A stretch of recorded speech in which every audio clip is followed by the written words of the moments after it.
Lilith believed Bruce was her only salvation in this life, but later she discovered he had been deceiving her all along. Behind her back, he married his childhood sweetheart. On the sweetheart's birthday, he removed her hearing aid just so he could sing love duets with his childhood flame. Lilith also deceived him once, making him personally send her away. Hello, everyone. Welcome to my channel. Subscribe us to read wonderful novels every day. Now the story begins. Dusk, at the royal waterside mansion. Lilith stood outside the study. Bruce's low, magnetic voice drifted out. Yes, the wedding remains unchanged. Just replace the bride's name with Marcia. Marrying me is Marcia's only wish before her surgery, just a marriage of convenience, a one-day couple at most. Saving a life is nobler than building a 7-story pagoda. Lilith won't be angry. Besides, she can't hear it anyway, so she won't be troubled. Hearing this, Lilith felt a pang in her chest, her eyes filled with disbelief. Marcia was someone she knew, the sister of Bruce's close friend, who had pursued Bruce multiple times before. Back then, Bruce officially announced his relationship with Lilith. Marcia still declared she wouldn't give up. Bruce, as long as you're not married, I'll chase you to the ends of the earth. Lilith felt uncomfortable at the time, but Bruce told her, Marcia has always been like this since childhood. She's just joking. She didn't pay it any mind then. Which is why her heart now aches so badly she can barely breathe. Bruce hung up the phone and turned to see Lilith's pale face, his eyes visibly flinching. His gaze calmed when he noticed she wasn't wearing her hearing aid. He signed, Lilith, when did you get back? Lilith had suffered hearing damage from a childhood car accident and could only communicate through sign language without her hearing aid. Bruce signed fluently, having learned it specifically for her. Lilith suppressed her surging emotions. Just got back. Bruce felt completely relieved and handed her an exquisite box. I'm sorry, the hospital has been busy with patients lately, so I haven't had much time to spend with you. Lilith clenched her fist and silently stared at him. Bruce had been very busy with work lately, and she knew it, because Marcia sent her daily snapshots of their time together. There were photos of them sharing the same lunchbox. There were pictures of Marcia wrapped in Bruce's white lab coat, sniffing the scent on his clothes, and there were photos of Marcia stealing a kiss on Bruce's cheek while he napped at noon. Sometimes when Lilith called, Bruce's phone was always answered by Marcia. Out of consideration for Marcia's illness, Lilith didn't make a fuss, especially since she was about to walk down the aisle with Bruce. But before she could respond, Bruce spoke again. Lilith, I have to attend a medical conference in the neighboring city at the end of the month. I'm afraid our wedding will have to be postponed. I've bought you a 5-day, 4-night trip to Iceland. Enjoy a good vacation, and we'll pick another auspicious date for the wedding. Bruce was trying to send her away to continue the wedding with a different bride. Lilith forced out the words through gritted teeth. Bruce, was the wedding postponed because of work, or because of Marcia? Bruce paused, pinched her nose, and gestured with his hands. Of course it's work, nothing to do with Marcia. She's still sick, don't overthink it. Lilith didn't know how to say it when Bruce's phone rang. Bruce just glanced at the screen before turning it off. Putting on his coat, he said, there's an emergency. I need to go back to the hospital. Don't wait up for me tonight. He must have been in a real hurry. He didn't use sign language but spoke directly instead. Gazing at the direction where Bruce had left, Lilith suddenly felt somewhat dazed. Bruce was already renowned in university, as unattainable as a flower on a high peak, with a line of admirers that could nearly encircle City H. Yet she was the complete opposite, shy, withdrawn, and always on the fringes due to her hearing impairment. Unremarkable Lilith was even the butt of others' jokes, but it was this very ordinary girl whom Bruce pursued relentlessly for 4 whole years. During the Christmas of senior year, Bruce stood beneath the girls' dormitory with his guitar, singing Love Confession Balloon to her. Senior Class A's Lilith, you said you're hard to chase, wanting me to back off, but I just won't give up. At that moment, the entire school was in an uproar. Lilith's long dormant heart began pounding fiercely. In the room, recalling the memory, Lilith looked at the photo taken by her classmate of that moment, and suddenly her eyes reddened. If her hearing hadn't recovered, if she hadn't just heard Bruce lying to her about marrying Marcia, wouldn't it have been such a pity that she could hear again? Lilith turned and entered the room, opening her laptop and navigating to the chat window with the design director. Director Nan, I've made up my mind. I'd like to join you all for the overseas training program at the end of the month, though there was some regret regarding her hearing impairment. Fate had bestowed upon Lilith a different kind of gift. It granted her a uniquely sharp perception in visual and color sensitivity. At 24 years old, Lilith was already a somewhat renowned designer in the industry. The clothes she designed would sell out instantly upon release, with celebrities and influencers scrambling to get their hands on them. If Bruce was Lilith's redemption, then design was the sanctuary for her soul. The company thought highly of her and, a week ago, offered to sponsor her overseas study to learn more advanced design concepts, but that school was a closed-off institution. Considering the long-distance relationship with Bruce, Lilith politely declined for the time being. Lilith, aren't you supposed to marry your college boyfriend? The words marriage seemed barbed this time, pricking Lilith's eyes until they reddened. Her fingers flew across the keyboard with decisive strokes. Not happening. When had any man ever mattered more than her career? It was high time she woke up. Soon, Lilith received the flight ticket confirmation for November 30th on her phone. She set down her phone and got up to wash up. Her phone vibrated again. It was Marcia updating her social media feed. The caption read, "From now on, I'll savor all the flavors of life with the one I've longed for day and night." From the live photo came Bruce's voice. "Marcia, if you like it, we'll finalize this ring design." Lilith's eyes ached from swelling, and she turned off the screen completely. The next second, she found a red pen and circled the day of her departure on the calendar. Today was the 10th. Counting carefully, there were still 20 days left until she would leave. That night, Bruce did not return. Lilith only saw his goodnight message the next morning. She didn't reply.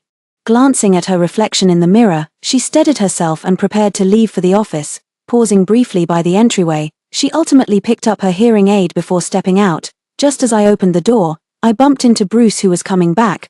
Bruce looked as if he hadn't slept a wink all night, his haggard eyes bloodshot. Yet when he saw Lilith, his expression softened as he handed over a bag. "Forgot to eat breakfast again in your rush, didn't you?" "I already ate. I'm heading to the office first," Lilith replied curtly while walking out, only to have her hand grabbed by Bruce. Bruce signed, "Lilith, today's your hearing test appointment. Go get checked first." Lilith's heart quivered faintly. Her menstrual cycle dates, her birthday, her hearing re-examination dates. He remembered every important date of hers more precisely than an alarm clock. Bruce never missed a single one. Bruce once said he hoped the first sound she'd hear after regaining her hearing would be his voice. "That way, you'd fall in love with me and never leave me again." Lilith had no time to react before Bruce whisked her off to the hospital, arriving at the ENT follow-up floor several times. Lilith wanted to say she could hear again, but before she could speak, a hurried nurse beat her to it. "Dr. Bruce.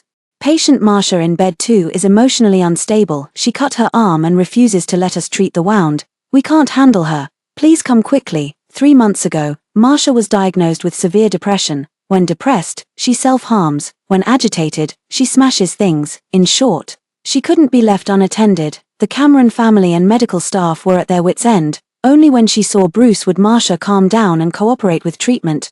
Bruce tensed up, released Lilith's hand, and hurried toward the ward. Halfway there, he seemed to remember something and turned back to look at Lilith, his expression hesitant. "Lilith, Lilith noticed his hesitation and spoke up voluntarily. "You go ahead, I don't need company, I'll be fine on my own." Bruce relaxed his furrowed brow. "All right. Remember to send me the report after your follow-up examination." With that, he left without looking back. Only when his figure vanished from the floor did Lilith silently add in her heart, "Bruce, when I said I don't need your company, I meant I'll never need it again." Lilith was about to leave when she turned and bumped into her attending physician. "Dr. Clark, Lilith, hasn't your hearing recovered? Why are you still wearing that?" Dr. Clark pointed at the hearing aid on her ear, his initial surprise giving way to understanding. "You want to give Dr. Bruce a surprise at the wedding, don't you?" I get it. I heard your wedding venue is on the sea, Dr. Bruce is really romantic." Lilith felt a sharp pain in her chest. She was afraid of water. Bruce knew. After a brief silence, Lilith suppressed her disappointment and spoke. "Dr. Clark, please keep this confidential." After that, she went to the studio and spent the entire day sketching designs. Evening fell. Bruce pushed the door open to find the warm yellow light spilling over Lilith's face, as serene and soft as a veil. His heart softened instantly as he walked over and pulled her into his embrace. Bending down to kiss her hair, a sickly sweet perfume assaulted Lilith's nostrils, making her turn her head away. Bruce's eyes darkened. "What's wrong?" Lilith replied calmly. "Your scent is too cloying." Bruce paused, taking off his coat to explain. "Must have gotten stained when I was comforting Marcia during the day. Her condition worsened. It took me tremendous effort to calm her down and stabilize her emotions." As the words fell, the surrounding air grew still as if frozen. Noticing her mood, Bruce pinched her cheek affectionately, his tone laced with helplessness. "Sweetheart, feeling jealous again? She's just my sister. My heart belongs only to you." Lilith looked up at him. Did his heart truly belong only to her? But in the end, she asked nothing, her gaze returning to the design draft. Bruce studied the delicate curve of her ear before speaking again. How did the follow-up examination go? Everything all right? Lilith lowered her eyes and said calmly, yes, the results are the same as before. I simply didn't bother taking the report. Bruce thought she was upset about it and held her hand to comfort her. It's okay, medicine is advancing. I'll accompany you for treatment slowly in the future. Even if it can't be cured, I can be your ears for a lifetime. Lilith responded with a soft Bruce smiled gently. This weekend is Marcia's birthday, and she's invited us to celebrate.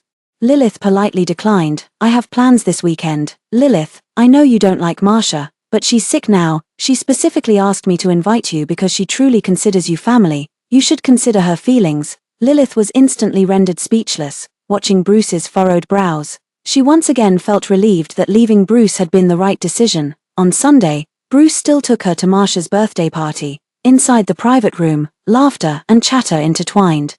All from people Lilith didn't know. Bruce, Lilith, you're here, wearing a birthday hat. Marcia smiled brightly. No one would have guessed she was suffering from severe depression. Lilith handed over a gift. Happy birthday. Marcia casually took it and set it aside, then pulled Bruce away with her. Lilith was left standing there until Marcia's brother Dan walked over to explain. I have no sense of aesthetics. For birthday photos every year, Marcia always has Bruce help pick them.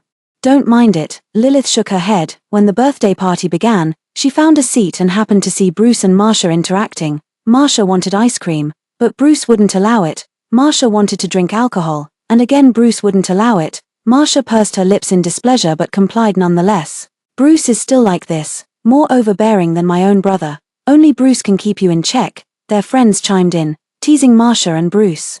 Lilith simply tuned them out, opening her phone to browse a fashion show. After what felt like an eternity, the commotion died down a little. Bruce walked over and sat beside her. Tired? Stay a bit longer. After midnight, we'll go back once we finish celebrating Marcia's birthday. As he spoke, he reached out and removed her hearing aid. Lilith looked startled, but Bruce signed to her. Wearing it too long isn't comfortable. Take a break, though the words were considerate. Lilith felt not a trace of warmth. This hearing aid was custom-made for her cochlea, offering exceptional comfort. She could wear it all day without discomfort. But now, he didn't remember. The next moment, Lilith saw Bruce and Marcia step together to the center of the private room. Then, the lyrics of a duet played on the karaoke screen, and Bruce's mellow voice poured into Lilith's ears.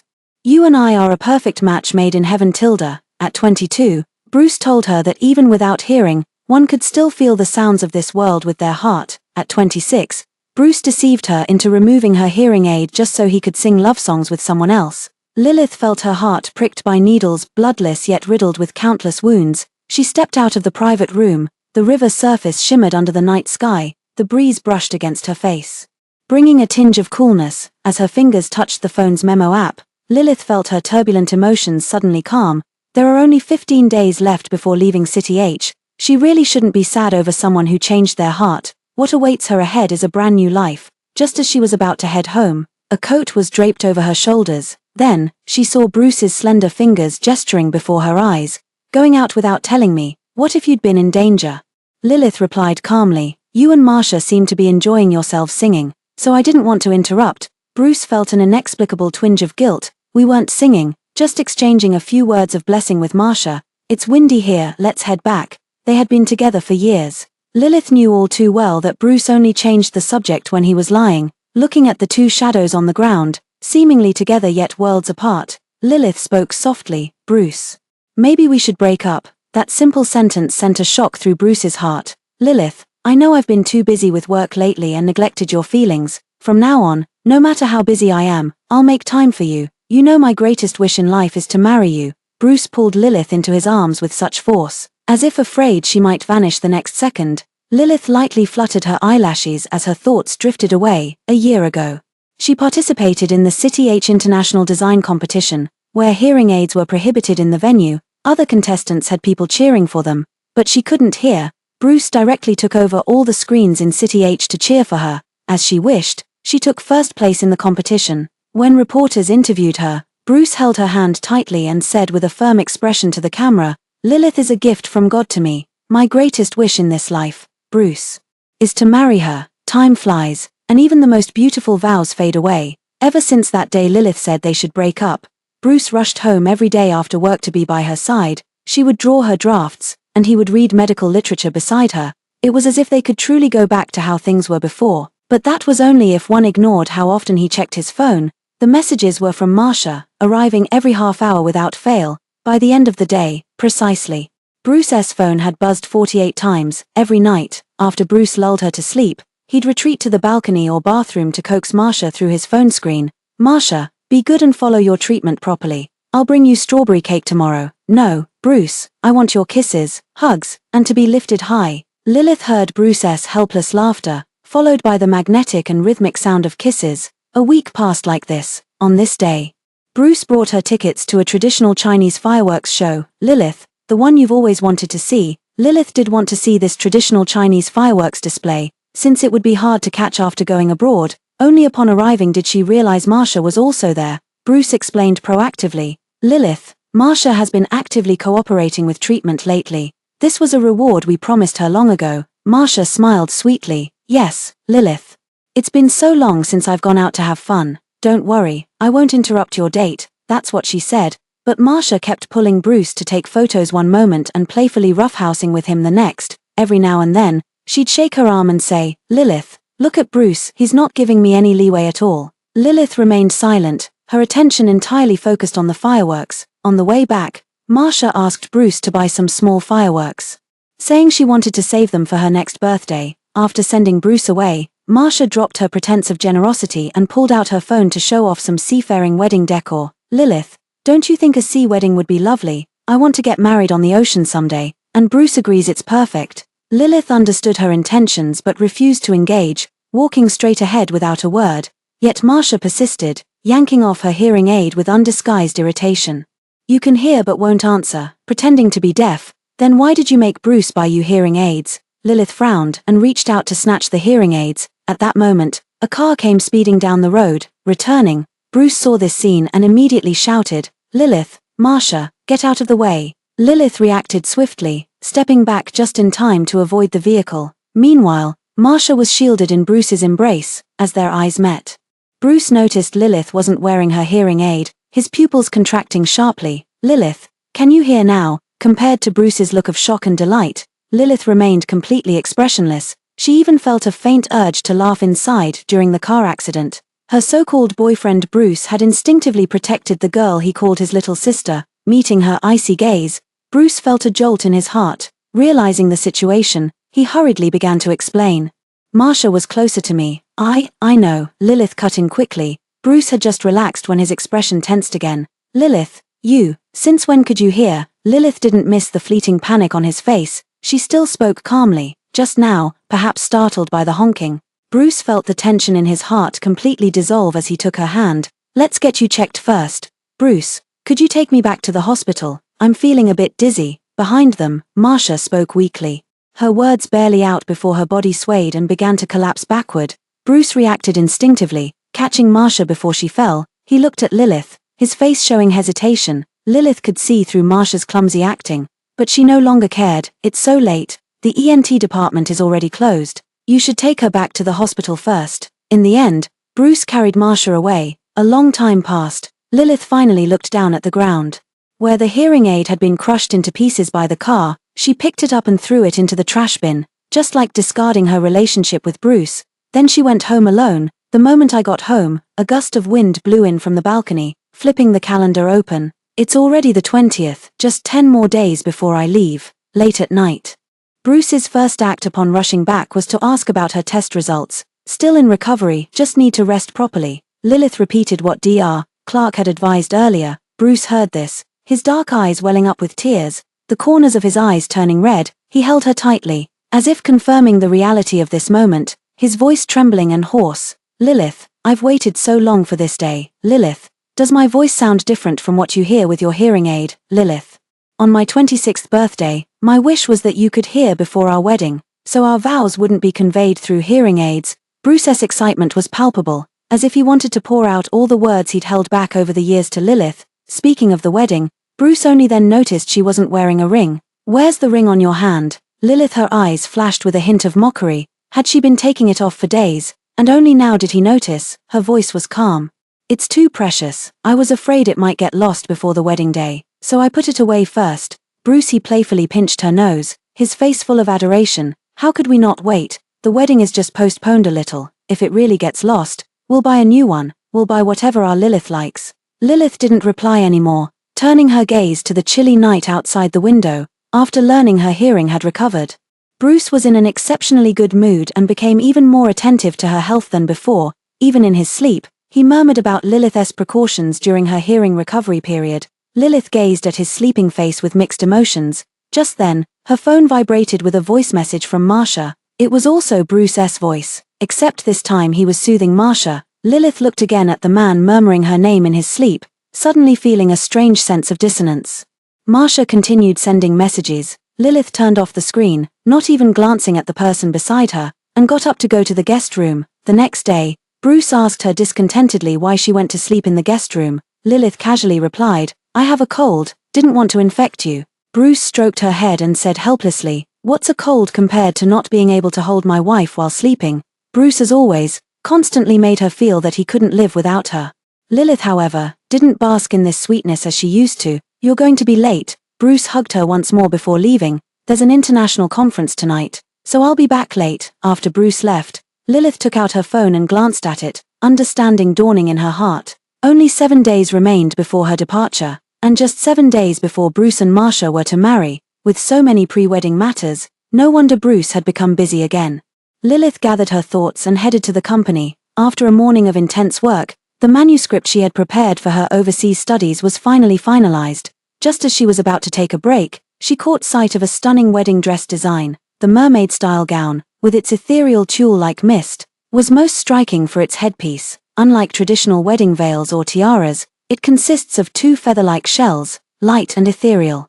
This was Lilith's self-designed wedding dress, to which she gave a beautiful name, Butterfly Dream. She wanted the headpiece to conceal her hearing aid, wishing to appear before Bruce in her most beautiful form. Not only the design, but even the prototypes were remade over a dozen times, and it was only completed recently. Lilith suppressed the sour ache in her chest, thinking that since it was no longer needed anyway, she might as well treat it as a work of art. After all, this was the design she had poured her heart into the most. But when she called the bridal shop to inquire, she was told the wedding dress had already been collected by her husband Bruce. At the same time, a message arrived on her phone, sent by Marcia. "Lilith, do you think this wedding dress looks good? Lilith, I want to change the wedding dress to a strapless style. It'll surely amaze my groom." Lilith took just one glance, and a chill ran through her body. The wedding dress she had designed herself, why was it with Marcia? She rushed to the hospital at top speed. Inside the VIP ward, Marcia sat leisurely on the sofa, with none other than Butterfly Dream placed beside her. Lilith arrived so quickly. Lilith stepped around her and reached for the wedding dress, while Marcia also extended her hand. Rip! The sound of tearing fabric echoed as the skirt of the wedding dress was instantly torn apart. Lilith felt a sharp pang in her heart. Marcia let out a startled gasp and cried, "Lilith, I was only trying to help. I'm so sorry." Though the words were apologetic, her eyes brimmed with undisguised triumph. Lilith suppressed the turmoil within, clenched her wedding dress, and turned to leave. Back home, Lilith spent 3 hours mending. She used fabric of similar hue. Butterfly Dream could never regain its original form, forever grounded. At that moment, the door quietly opened. Bruce walked in, noticing Lilith's pale face. He embraced her with heartache. "Lilith, Marcia said she wanted to see your wedding dress. That's why I went to get it. I'm sorry. I didn't expect it to turn out like this. I apologize on behalf of Marcia. I've already scolded her." Lilith looked at Bruce, and for a moment she genuinely saw a flicker of guilt in his eyes. But the next second, his words poured over her like a bucket of cold water. "But Marcia is emotionally unstable right now and has been rushed to the emergency room. Just let her have this wedding dress." With that, Bruce walked away, holding the dress. Looking at the empty room, Lilith forced a bitter smile at the corner of her lips. Now she finally understood why the wedding dress still looked odd even after being mended, just like her relationship with Bruce, once broken. How could it ever be whole again? At 11 p.m. that night, Lilith finished washing up and opened her phone before bed. A trending topic flooded the media platforms. A love story between a depression patient and her childhood sweetheart doctor, transcending life and death. The photo was blurry, but Lilith recognized Bruce holding the wedding dress outside the emergency room. The scene of worry, despair, prayer, and reddened eyes had netizens completely obsessed. "This is too sweet. So touching. Hope the young lady recovers soon. This pure love warrior is totally shipping them." Lilith felt an indescribable bitterness welling up in her heart as she read these comments. She almost wanted to laugh. The wedding dress she had painstakingly designed had instead become a testament to Marcia and Bruce's love. Lilith opened her photo album and deleted every picture related to Bruce. Over 10,000 photos in total, capturing every little moment between her and Bruce over 4 years, were deleted in less than 5 minutes. She methodically cleared out everything related to Bruce from her phone. Finally, she opened her Twitter backend, filled with likes and comments. It was a casual note she had posted on Twitter a year ago, about her and Bruce. They had their first kiss on the school playground. They had promised to save their most beautiful first time for their wedding night. They had each other's names tattooed on their bodies. The comments section was filled with requests for updates and questions about whether they got married. Lilith gazed at the story she had once written, gripping her soul through the screen, threatening to tear it apart. She took a deep breath, tapped lightly on the screen, and updated the story one last time. His love wasn't meant for me alone, we've parted ways, and the story ends here. Thank you for reading. With this, her story with Bruce came to a complete end. During the days waiting for further studies, Lilith emptied the entire house and gave it a complete makeover. She saw Bruce again 3 days later. Lilith was organizing clothes when Bruce pushed the door open, his voice tinged with panic. Lilith, the French carpet, the colored indicator lights, and the subtitle projector, all the things you loved, why are they all gone? Lilith put down the clothes, pointed to her ears, and said calmly, I can hear now, I don't need these anymore. Bruce had barely let his guard down when he saw her packing, his eyes darkening again. Then why are you packing? Lilith glanced at him and smiled. Didn't you book me a ticket to Iceland? There are 2 days left, I'm just packing early. Hearing her answer, Bruce still felt uneasy in his heart. For these 3 days, she hadn't replied to any of his messages. He knew she must be angry. Her reaction shouldn't have been so indifferent. Lilith, I've commissioned a Parisian designer to create an exact replica of your wedding dress. There'll be plenty of time for our wedding. No need. Lilith's voice was flat. She had already given him up. Would she still care about a wedding dress? Bruce's heart sank, and the unease within him grew stronger. How can we not? Lilith, I know the wedding dress issue upset you. Once Marcia's condition stabilizes, we'll have our wedding immediately, and then we'll go on our honeymoon.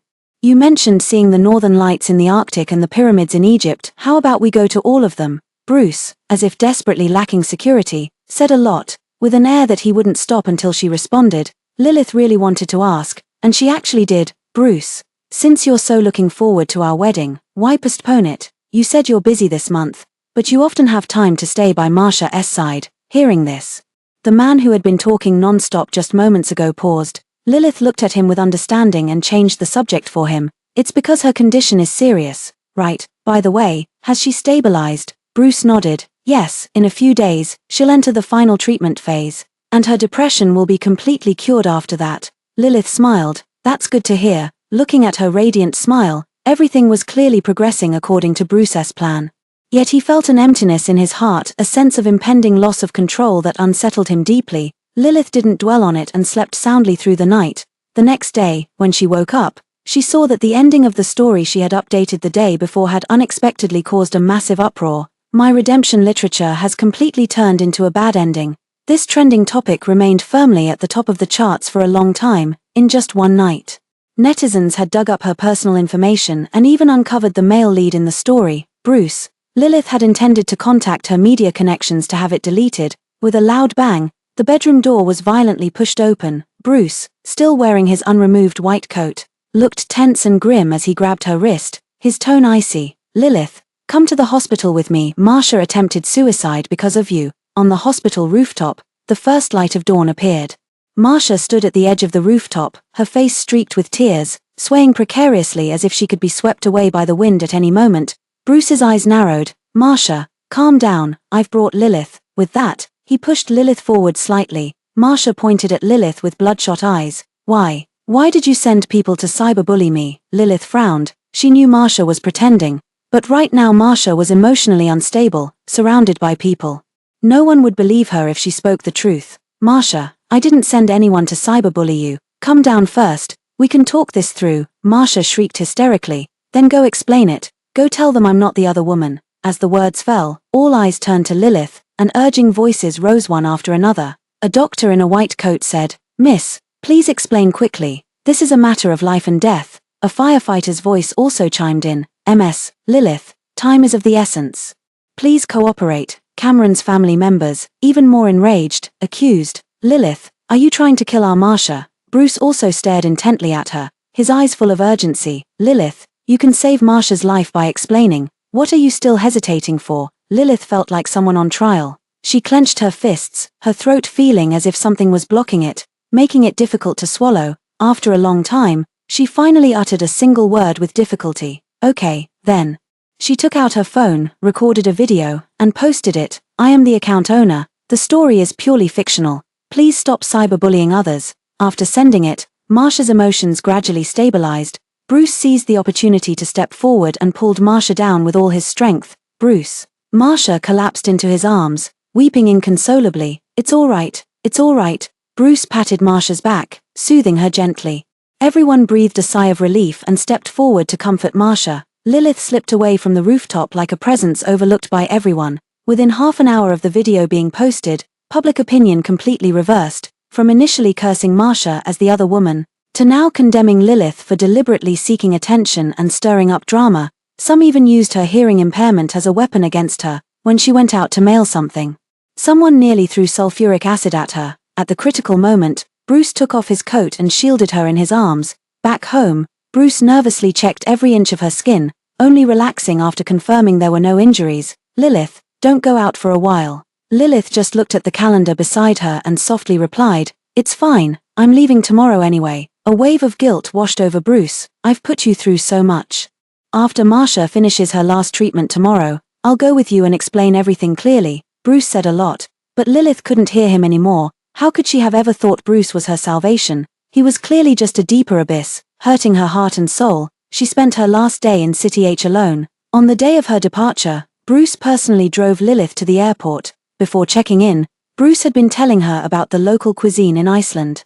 Icelandic ice cream is very famous. You can try it when you get there, and the local lamb soup is also very distinctive. Lilith listened quietly, without responding. The airport announcement sounded at the opportune moment, urging passengers to board. Lilith said nothing, slowly turning away. Watching her receding figure, Bruce felt an uncontrollable panic surge in his chest and couldn't help calling out, Lilith, when you return, we'll get married immediately. Lilith paused mid-step, smiling softly as she murmured, Bruce, goodbye, you deceived me once, and I've deceived you once, now we're even. 10 minutes later, instead of going to Iceland, she boarded a plane to the United States. After boarding, she opened Twitter and wrote down everything that had happened. Although she was no longer in the country, she still felt the need to clarify things that were unfairly attributed to her. The release time was set for 1 hour later, at the moment Bruce and Marcia's wedding began. After editing, Lilith saw the pre-wedding rehearsal video that Marcia posted on her Moments. She never imagined that the beaming man in the white suit from the video, Bruce, and the one who came to see her off this morning, Bruce, were the same person. She chuckled, gave a like, then opened the chat window with Bruce. She transferred a 666 red envelope, adding a message, Bruce, here's my wedding gift. Happy marriage, I'm letting you go now, without a moment's hesitation after sending it. Lilith blocked them all without a second thought. Under the vast blue sky, where the heavens met the sea, they would no longer have anything to do with her. At the hospital, Bruce and the Cameron family stared intently at the door of the treatment room. Mrs. Cameron leaned against Mr. Cameron's chest, filled with tension and worry. Mr. Cameron looked at Bruce and sighed deeply. Bruce, we owe you this time. If it weren't for your marriage to Marcia, she wouldn't have agreed to the treatment. Dan handed Bruce a cigarette. Yeah, my parents are finally at ease. Thanks, brother-in-law. Bruce frowned slightly and didn't take the cigarette. Lilith didn't like other scents on him. He corrected everyone, saying, it's just a fake marriage. Our terms of address remain the same as before. The Cameron expressions froze for a moment when the treatment room door opened. The doctor came out with a relieved smile. The treatment went smoothly. The patient's condition is stable, Mr. and Mrs.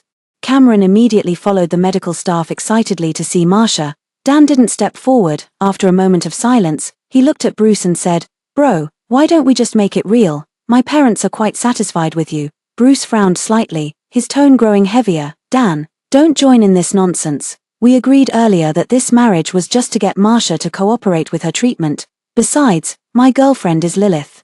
Dan's hand holding the cigarette trembled slightly. You know exactly how Marcia feels about you. She's been like this since childhood. Before he could finish, Bruce interrupted. I've already told Marcia before I love Lilith deeply. As for Marcia, I only see her as a sister. Dan didn't believe it. But you've clearly been so kind to Marcia. Bruce spoke in a calm yet firm voice. Marcia is my patient, and we've known each other since childhood.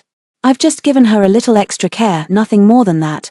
Dan was about to say something more when Bruce patted him on the shoulder. From now on, don't contact me about Marcia's matters anymore. Otherwise, Lilith really will be upset. I'll head off first. With that, Bruce prepared to leave this place. Aren't you going to see Marcia? Dan called after his retreating figure. No, I'm heading back first. Bruce didn't turn around as he walked toward his office. Back in the office, the first thing he did was change out of his groom's attire and hang it on the nearby coat rack. During the wedding scene earlier, while looking at that wedding dress, his mind was completely filled with thoughts of Lilith. That wedding dress was truly beautiful, its fabric shimmering with delicate luster under the lights. Especially the headpiece, those 2 feathered seashells were absolutely the perfect finishing touch, more beautiful than any wedding dress he had ever seen.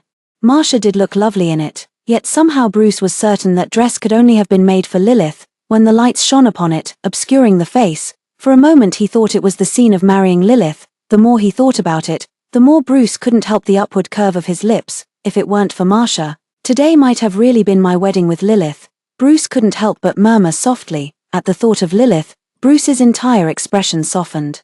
He suddenly missed her terribly. Has she landed in Zurich by now? Bruce pulled out his phone only to find it had run out of battery. He had just plugged in his phone to charge when the dean called him into a meeting. On his way back, he passed by a hospital room and witnessed a marriage proposal scene inside. Bruce felt a surge of tenderness in his heart. He remembered the time when he proposed to Lilith. His footsteps unconsciously quickened as he returned to the office.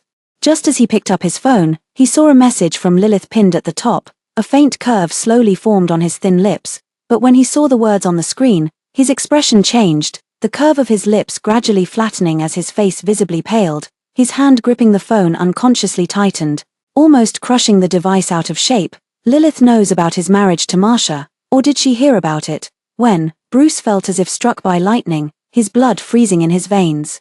Extreme panic nearly overwhelmed him. His mind went blank, desperately searching for something. Suddenly, Bruce seemed to recall that night a month ago. He was on the phone with Mr. Cameron, discussing matters about the wedding. He turned around and saw the pale-faced Lilith. At the time, he thought she was sulking because he hadn't spent much time with her during that period. Looking back now, Lilith most likely heard it at that very moment. The conclusion made his chest tighten. His hand trembled faintly as he struggled to control his emotions, wanting to explain, but just as he sent it, he saw a glaring red exclamation mark. Bruce's pupils constricted sharply. Without a moment's hesitation, he dialed Lilith's number.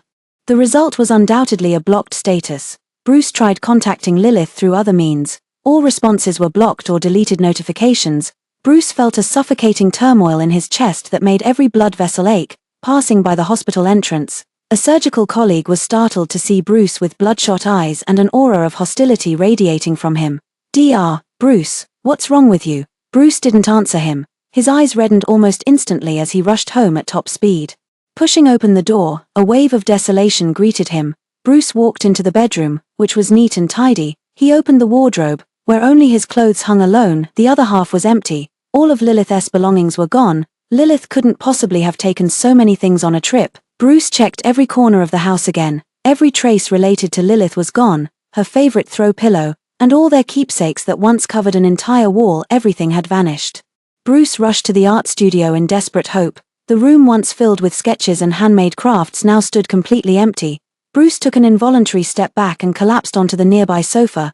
Panic spread through his heart like wild weeds, followed by waves of dense, suffocating pain. Lilith had taken away the things she cherished most. What she said was true. She really doesn't want him anymore. Bruce trembled as he took out his phone, wanting to call someone to ask about Lilith's whereabouts. But when he reached the dialing screen, he realized he had never understood Lilith's inner circle. He didn't know a single one of her friends. Bruce had tried calling Lilith's parents, but the calls wouldn't go through either. Bruce set down his phone and covered his face with his hands. His entire body trembled uncontrollably. How could he have been so careless as to let Lilith disappear completely from his world? The next day, Bruce went to Lilith's company again. The online incident involving the three of them had caused quite a stir before. Bruce had stepped in to suppress it, but Lilith's close colleague Edward recognized Bruce at a glance. Bruce looked haggard, his eyes bloodshot and his hair disheveled. There was no trace left of the composed, self-restrained, and courteous doctor boyfriend Lilith had described to them. "Hello, do you know Lilith? Can you still reach her now?" Edward held a Starbucks cup.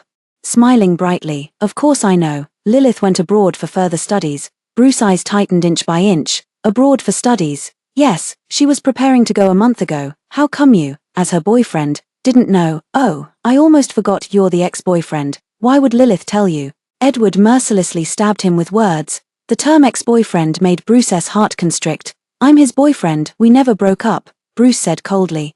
Edward couldn't help rolling his eyes inwardly at this. "Don't even think about it. You'd better stay locked in with your childhood sweetheart sister and stop coming to ruin our Lilith. As for where Lilith has gone, we have no comment. Unrelated personnel should leave as soon as possible, or I'll call security." Bruce asked a friend in Zurich to help look for her, but was informed that Lilith never went to Zurich at all. For 6 whole days, Bruce couldn't find any trace of Lilith.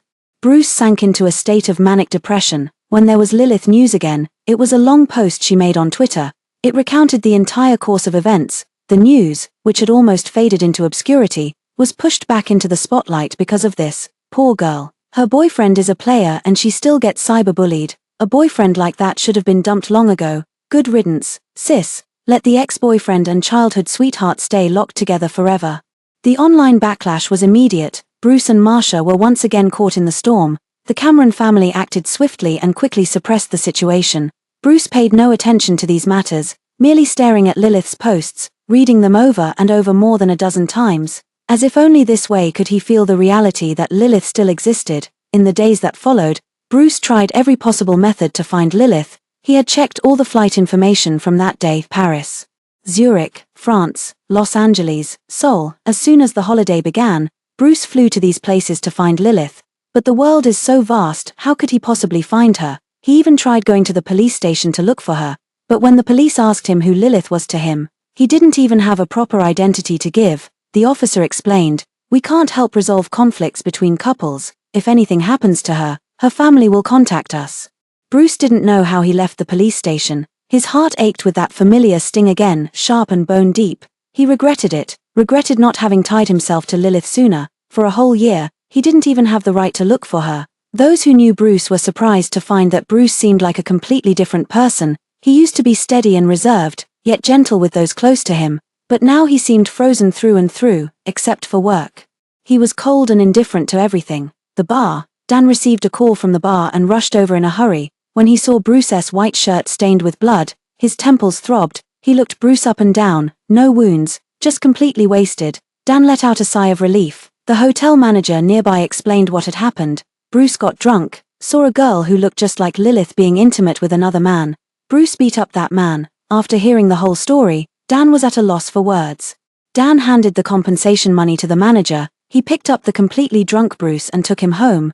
Dan and Bruce grew up as close as brothers. But in all these years, it's rare to see Bruce get this drunk. The last time was when Bruce successfully pursued Lilith. Dan remembers that night. He was also dead drunk, yet he kept dragging him and the other brothers along, talking non-stop. Lilith agreed to be my girlfriend." Bruce was drunk, but every word carried his excited, joyful tone. Thinking of the past, Dan's eyes darkened for a moment. Dan threw Bruce into the back seat, then took the driver's seat to send him home. Throughout the journey, Bruce kept murmuring the name Lilith, along with some unspeakable words. Dan, after much effort, finally got Bruce home. Dan supported him while asking, "What's the passcode?" Bruce said drunkenly and intermittently, "Lilith's birthday, Lilith's birthday." Repeat this phrase, but without a specific date. Dan felt his headache worsen. His eyes flickered as he typed in the date from memory. With a ding, the door opened. Dan turned on the light. When he saw the scene in the room, he froze in shock. Dan's gaze slowly swept across the room, his heart filled with astonishment. When he had come here half a year ago, the place had been spacious and cold, devoid of any superfluous decorations, but now it was completely the opposite. Lights flickered in various corners of the room, with subtitles flashing in many places. The carpet is soft, and all the sharp corners on the tables and tea tables are padded. This is clearly the same device as Lilith used when she had hearing problems before. "Lilith, I'm back. I'll make your favorite Westlake vinegar fish for you." Bruce's deep voice brought Dan's thoughts back. The man who could barely walk straight yet kept insisting on going to the kitchen to make Westlake vinegar fish. Dan had a terrible headache. He had no choice but to support Bruce to the bedroom. Every step on the stairs triggered a prompt to appear. Dan became even more certain this room was completely designed for someone with hearing difficulties. Dan tossed Bruce onto the large bed and casually pulled the blanket over him. Dan caught sight of several white medicine bottles on the nightstand but assumed they were just sleeping pills. Giving them no further thought, after leaving the room, Dan saw someone who shouldn't have been there. Dan's face darkened instantly. "Marcia, what are you doing here?" Marcia had followed Dan ever since he rushed out after receiving that phone call. Ever since she recovered from her illness, Bruce had been avoiding her. No matter what excuse she used, Bruce refused to see her. She even went so far as to invoke Mr. Cameron and Mrs. Cameron. Bruce politely declined as well. Keep in mind their families have a genuine friendship. Bruce has never been so dismissive of Mr. Cameron and Mrs. Cameron's face before. All of this is because of that wretched woman, Lilith. She's already gone, yet you still have to play her like this, letting Bruce treat her with such cold neglect. At the thought of Lilith, Marcia's teeth chattered with hatred.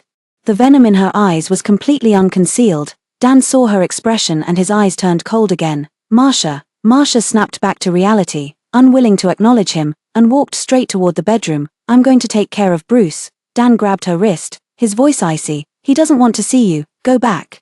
"Who says I'm going to take care of Bruce?" Dan had a strong grip. Marcia winced in pain and slapped Dan's hand hard. "Dan, are you even my brother?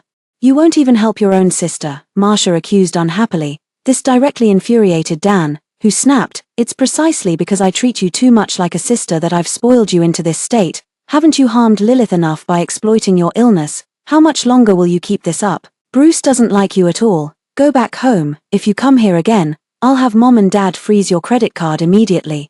Something in those words must have struck a nerve with Marcia. Marcia stopped struggling and shrieked sharply. "You're right, it's all because you spoiled her. Did you think I didn't know? You like Lilith too, brother. Do you really think I don't know? You're lusting after your own brother's girlfriend." Hearing this, Dan's pupils instantly constricted. Marcia saw his reaction, and the mockery on her face became even more pronounced. "You've liked Lilith for a long time. Don't think I don't know. Your computer wallpaper is even a photo of Lilith." Marcia's voice was sharp and clear, ruthlessly tearing away the veil of shame Dan had buried deep in his heart. "That pink hair clip on your desk in the room also belongs to Lilith, doesn't it? You've kept that hair clip for a full 3 years. Dan's body gave a slight tremble, a flash of panic crossing his eyes. "Every time you accidentally leak Bruce's whereabouts to me. Were you really without ulterior motives?" "Enough," Dan said with icy coldness. Marcia grew even more smug, relentlessly pressing on. "Brother, you're just like me, hiding filthy thoughts in your heart. What right do you have to judge me?" Dan's expression darkened further, clenching his teeth. He growled in a low voice, "Marcia, I said enough." Yet Marcia defiantly raised her voice even more sharply. "Just a little deaf girl. How come every single one of you likes her?" Slap.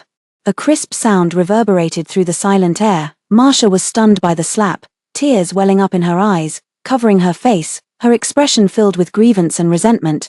"Dan, you actually hit me for that, bitch. Did I hit a nerve? Is that why you're lashing out?" Dan was about to teach her another lesson when his gaze suddenly caught sight of Bruce behind him.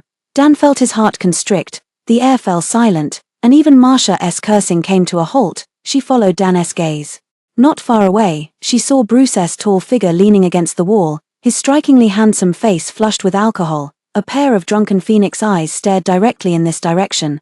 Though it was unclear how long he had been watching, Marcia felt a surge of joy and was about to approach Bruce. Before she could get close, she was pulled back by Dan. Dan dragged Bruce back into the room, confirming that Bruce was still in a drunken state. He breathed a sigh of relief. Outside the door, Marcia was still shouting. Dan rubbed his temples and exited the bedroom, taking Marcia with him. The sound of a closing door echoed. The next moment, Bruce opened his eyes. Their clarity betrayed not a trace of drunkenness. He walked to the window, drew back the curtain, and watched Dan and Marcia disappear into the distance. His gaze grew colder by the second, a frosty curve lifting the corner of his lips, laced with mockery and fury. He never expected that Dan, whom he had always considered a friend, had been coveting his Lilith for so many years. Bruce instinctively clenched his fists, veins bulging across his hands. As Dan dragged Marcia away, he seemed to sense a chilling gaze upon him. He couldn't help but glance back, yet saw nothing at all. After what felt like an eternity, Bruce finally rose and went to the studio, where familiar scenes greeted his eyes. Bruce felt the restlessness in his heart gradually subside. Had Lilith been there, she would surely have noticed that the studio's setup remained nearly identical to when she was last present. The clothing drafts displayed inside were all designed by Lilith. They were collected from various places at great expense by Bruce throughout the year. There was even an unfinished painting by Lilith. Bruce also hired someone to complete half of it, recreating it in perfect one-to-one scale, not just this studio, but the entire room. Bruce had meticulously recreated to match his memories down to the last detail. Bruce sat down on the chair in front of the easel. His eyes were fixed intently on the wedding dress draft before him. It was Lilith's draft, sold 3 months ago. Bruce spent $200 million to buy it. This is Lilith's favorite draft, and it was also designed by Lilith for their wedding. He couldn't accept Lilith abandoning it. Bruce slowly extended his hand, gently tracing every detail on the wedding dress draft. With a hoarse voice, he kept murmuring the 2 syllables Lilith, morbid and obsessive. The sound echoed through the silent studio, sending chills down one's spine. 3 years later, on a plane bound for City H, Lilith jolted awake from a nightmare. She was breathing rapidly, her forehead covered in sweat, her eyes still filled with the terror from her dream.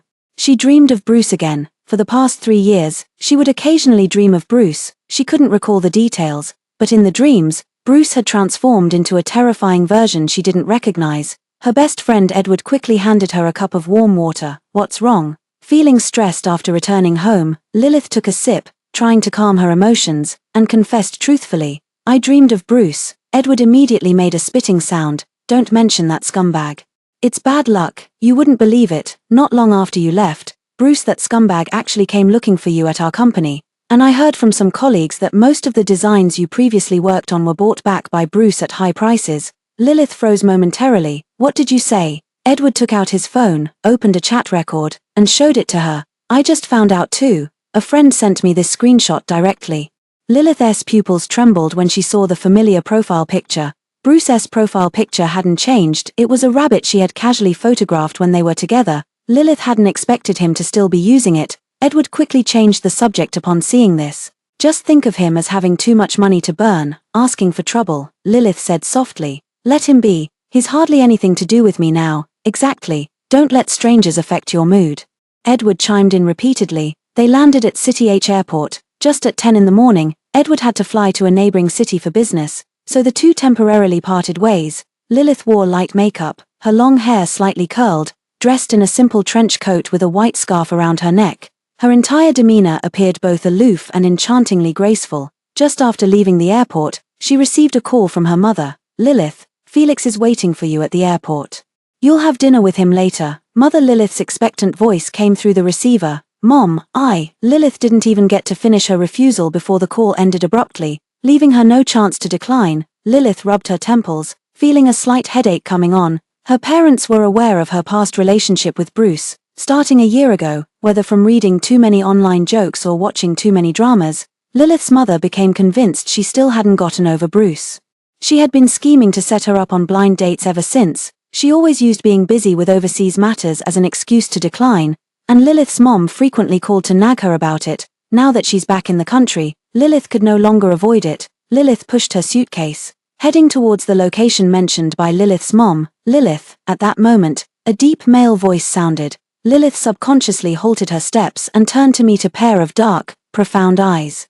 The man wore a crisp black overcoat, his sharp brows and eyes exuding a cold, indifferent demeanor, giving off a somewhat refined yet villainous vibe, steady yet tinged with melancholy. Lilith paused for a moment before realizing who this was. Felix. Bruce, one of his close friends from university who went abroad after graduation. Lilith, her only impression of him was that he was very cold. She had interacted with his friends to some extent while being with Bruce. Bruce's other friends were all polite to her, but Felix seemed to particularly dislike her. Lilith never expected to encounter someone connected to Bruce on her very first day back in the country. She pressed her lips together, reluctant to have much interaction with Felix. After all, she and Bruce had already broken up. Lilith merely gave a polite nod and walked away. Yet, in that fleeting moment as they passed each other, Felix's slender fingers pressed down on her suitcase. A deep, icy voice spoke. Lilith, I'm your blind date. Meanwhile, at the airport exit, Dan and Bruce stood at the exit. Their striking good looks made several passing girls glance back repeatedly. Dan looked at the message on his phone and couldn't help cursing. Felix, haven't seen him for years. We came all this way to pick him up, and now he's telling us to go back. This guy's definitely up to something. Bruce remained silent, his calm gaze scanning the bustling airport crowd as if searching for something. In the parking lot, Dan and Bruce had just gotten into the car. A black Bentley slowly drove past, brushing by their vehicle. Dan casually glanced over and instantly spotted Felix, along with the woman beside him. Her profile, partially obscured by the car window, still revealed she was a beautiful woman. "Felix," Dan called out loudly. Bruce turned toward the voice, and in an instant, his pupils contracted sharply. Just one glance, and all the restlessness and wild frenzy in his heart surged violently against his chest. His fingers trembled faintly, beyond his control. Felix instantly rolled up the car window at the sound of the noise. The black Bentley sped away like a bolt of lightning. Dan frowned, his face full of confusion, repeatedly shouting, "Felix!" The black Bentley didn't pause for even a moment, leaving only a dark afterimage in its wake. "Hey, this kid." Dan was about to complain to Bruce when he turned and saw his bloodshot eyes, startling him. "Bruce, what's wrong with you?" "Lilith." Bruce's voice was hoarse and barely restrained. He seemed to snap out of a dream and was about to get off the car to chase after her. Dan acted swiftly and stopped Bruce. "Bruce, calm down first. It might just be someone who looks similar. If you rush after her and it turns out to be the wrong person, how awkward would that be?" His face also showed shock. What had just happened was too sudden, and he hadn't gotten a good look. It did seem somewhat like Lilith, but considering Bruce's track record of mistaking people over the years, Dan was quite certain he had the wrong person. Dan persuaded, "How many times have you made a fuss like this over the years? Lilith is abroad, and even if she comes back, she wouldn't get involved with Felix. They're not even close. Besides, Lilith wouldn't wear clothes of that style. She dislikes makeup. Dan trailed off as he noticed Bruce staring at him intently, his gaze cold and lowered. Dan felt a pang of guilt, realizing he had said too much, and quickly stopped himself. He started the car irritably. Anyway, it probably wasn't Lilith. Bruce pressed his thin lips together and took out his phone to contact a friend from the aviation team. After putting down the phone, he looked at Dan beside him, his gaze dark. "Get Felix to come out." Dan had a slight headache. All right. Bruce has been like a man possessed ever since Lilith left, gloomy and unusually obsessive. He won't rest until he sees it with his own eyes. That's just the kind of person he is. On the other side, inside the private room, Lilith was practically radiating awkwardness from head to toe. She glanced at the man sitting across from her, who was calmly and methodically cutting his steak with complete composure. She seemed to be on the verge of saying something but hesitated. Lilith never imagined that her blind date would actually be Felix. He was Bruce's friend. Perhaps her gaze was too direct. Felix set down his utensils and looked up at her. "What's wrong? Not to your taste?" "No." Lilith took a deep breath and was about to say she was leaving when she heard him say, "I heard you broke up with Bruce." When did you break up?" Felix pressed. "It's been a while." Lilith didn't expect him to ask in such detail. Felix's mesmerizing peach blossom eyes darkened slightly as he smiled ambiguously. "Quite well." Lilith felt somewhat puzzled, unable to fully grasp the meaning behind his words. But given their awkward relationship, Lilith still wanted to slip away. Felix seemed to see through her thoughts and spoke again. "Let's talk about the elders' intentions, with things having come to this point." Lilith could only say okay. After dinner, Felix thoughtfully offered to walk her home. "I'm here, thanks." Lilith wore an expression of finally being able to break free. She picked up her suitcase and quickly bid him farewell. "I'll head back first then." "Goodbye," Felix called out to stop her. Lilith turned back. Felix raised his phone, his voice cool. "Add me on WeChat." His expression remained stern, as if he were genuinely carrying out a task assigned by his elders. Lilith hesitated for a moment before taking out her phone to scan his QR code. After she left, Felix glanced at the newly added contact, a faint smile playing on his thin lips, but the smile vanished the moment she saw Dan's message. The crowd poured into Chroma Bar, dim lighting, deafening music. Felix pushed open the door and immediately saw Bruce downing drinks one after another. Beside them, Dan looked helpless as he tried to persuade him about something. Dan heard the noise, spotted him, and quickly called out, "Felix, what the hell were you up to just now?" Felix landed expressionlessly in the seat next to him, his tone flat. "Nothing. Just had some business." Not a trace of guilt showed on his face. Dan didn't believe it and leaned in closer. "We all saw it just now. You had a woman in the passenger seat. Did you start dating after going abroad for a few years? Back in college, so many girls chased after you, and you never budged. What's going on now? Has the monk finally descended into the mortal world? Who's that girl? Bring her back so we can meet her." Dan kept firing questions one after another. He was genuinely curious about which girl could possibly melt his iceberg of a brother. Felix poured himself a cup of sake leisurely. "There'll be opportunities later," Dan chattered incessantly. "When exactly is later?" Don't tell me you're treating us as outsiders now." At this moment, Bruce, who had been drinking in silence, suddenly looked at him and offered a cigarette. Bruce's gaze was icy, as if it could freeze the surrounding air. He slowly spoke. "Felix, who was that woman just now?" The air in the private room seemed to solidify. Even the usually talkative Dan fell silent. He glanced at the cold-faced Bruce, then turned his eyes to the composed Felix beside him. There's a palpable tension in the air, like gunpowder about to ignite. Felix narrowed his peach blossom eyes at Bruce, his tone dripping with implication. "Future girlfriend." Bruce's gaze turned glacial, his voice scraping out from deep in his throat. "I asked who she is." The atmosphere instantly froze over. The tension was palpable, ready to ignite at any moment.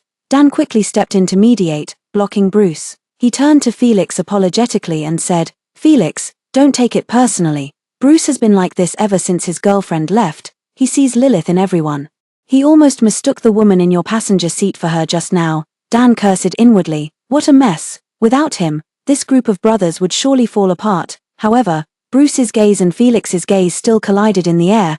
It seemed both were trying to discern something from each other's eyes. After what felt like an eternity, Felix was the first to look away. He snapped the unlit cigarette in his hand and tossed it into the wine glass. "Bruce, next time, don't mistake someone else for me. You might scare my girlfriend. I've got things to do. I'm leaving first." Felix dropped this line and got up to leave. No matter how Dan called after him, he didn't turn back. The door closed, leaving only the two of them in the private room once more. Dan complained, "This Felix, after coming back from abroad, has grown quite distant from all of us." Bruce remained silent, lighting the cigarette in his hand.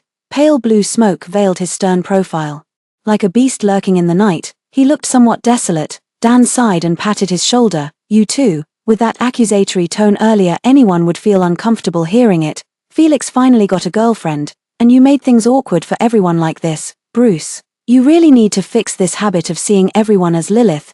People who don't know better would think you're sick, like you've got delusions." At the mention of sick, Bruce's hand holding the cigarette paused. At the same time, Bruce's phone buzzed. "Found it. This morning. The person you're looking for was indeed on flight G3657 arriving at City H. Lilith had built up her own nest egg over the years abroad through design commissions. Before returning home, she'd already purchased a fully furnished villa in City H. After returning home, she reassured her parents and briefly mentioned her interactions with Felix today. Lilith's mom asked nervously, "Since you think Lilith is good, why not continue?" "Maybe, Mom, he and I aren't really compatible." Lilith cut her mother off before she could finish speaking. On the other end of the line, Mrs. Lilith's voice changed, tinged with worry and urgency. "Lilith, be honest with me, are you still hung up on that ex-boyfriend of yours?" "Lilith, you're not traumatized or emotionally closed off, are you?" Lilith's mom launched into her suffocating brand of concern again.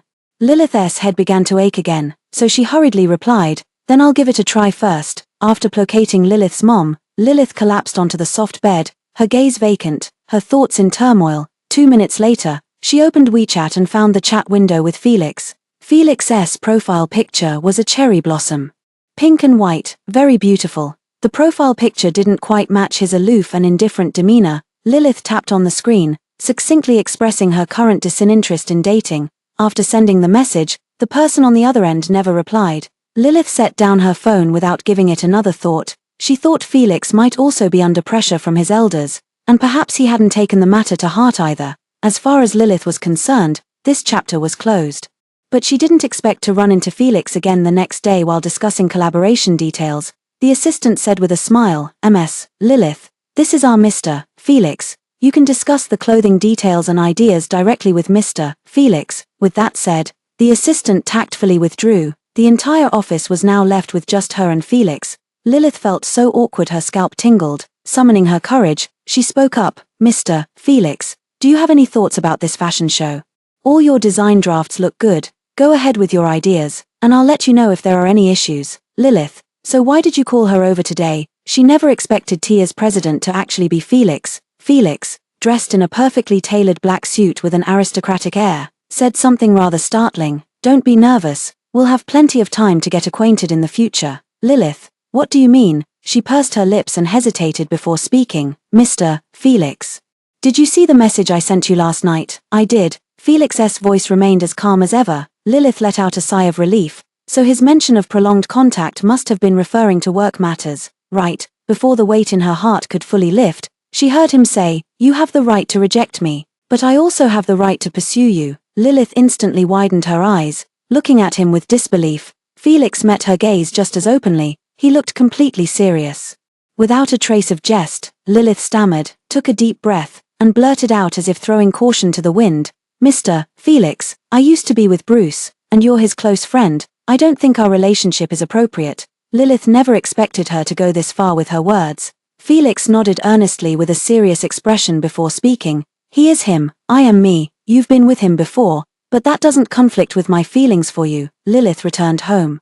Her mind still in a daze, her thoughts were filled with Felix's words. Lilith felt utterly confused as she took a bottle of ice water from the fridge. It was the autumn-winter season, and the icy water sent a bone-chilling cold down her throat, yet it couldn't calm her restless heart. Lilith still couldn't believe what she had just heard. Felix actually said he liked her. She clearly remembered that whenever Bruce took her to gatherings with friends, every time she saw Felix, he would give her a cold look. It can be said that among Bruce's brothers, he was the one who disliked her the most. She had originally thought Felix was just like everyone else at school, believing she wasn't worthy of the prodigious Bruce.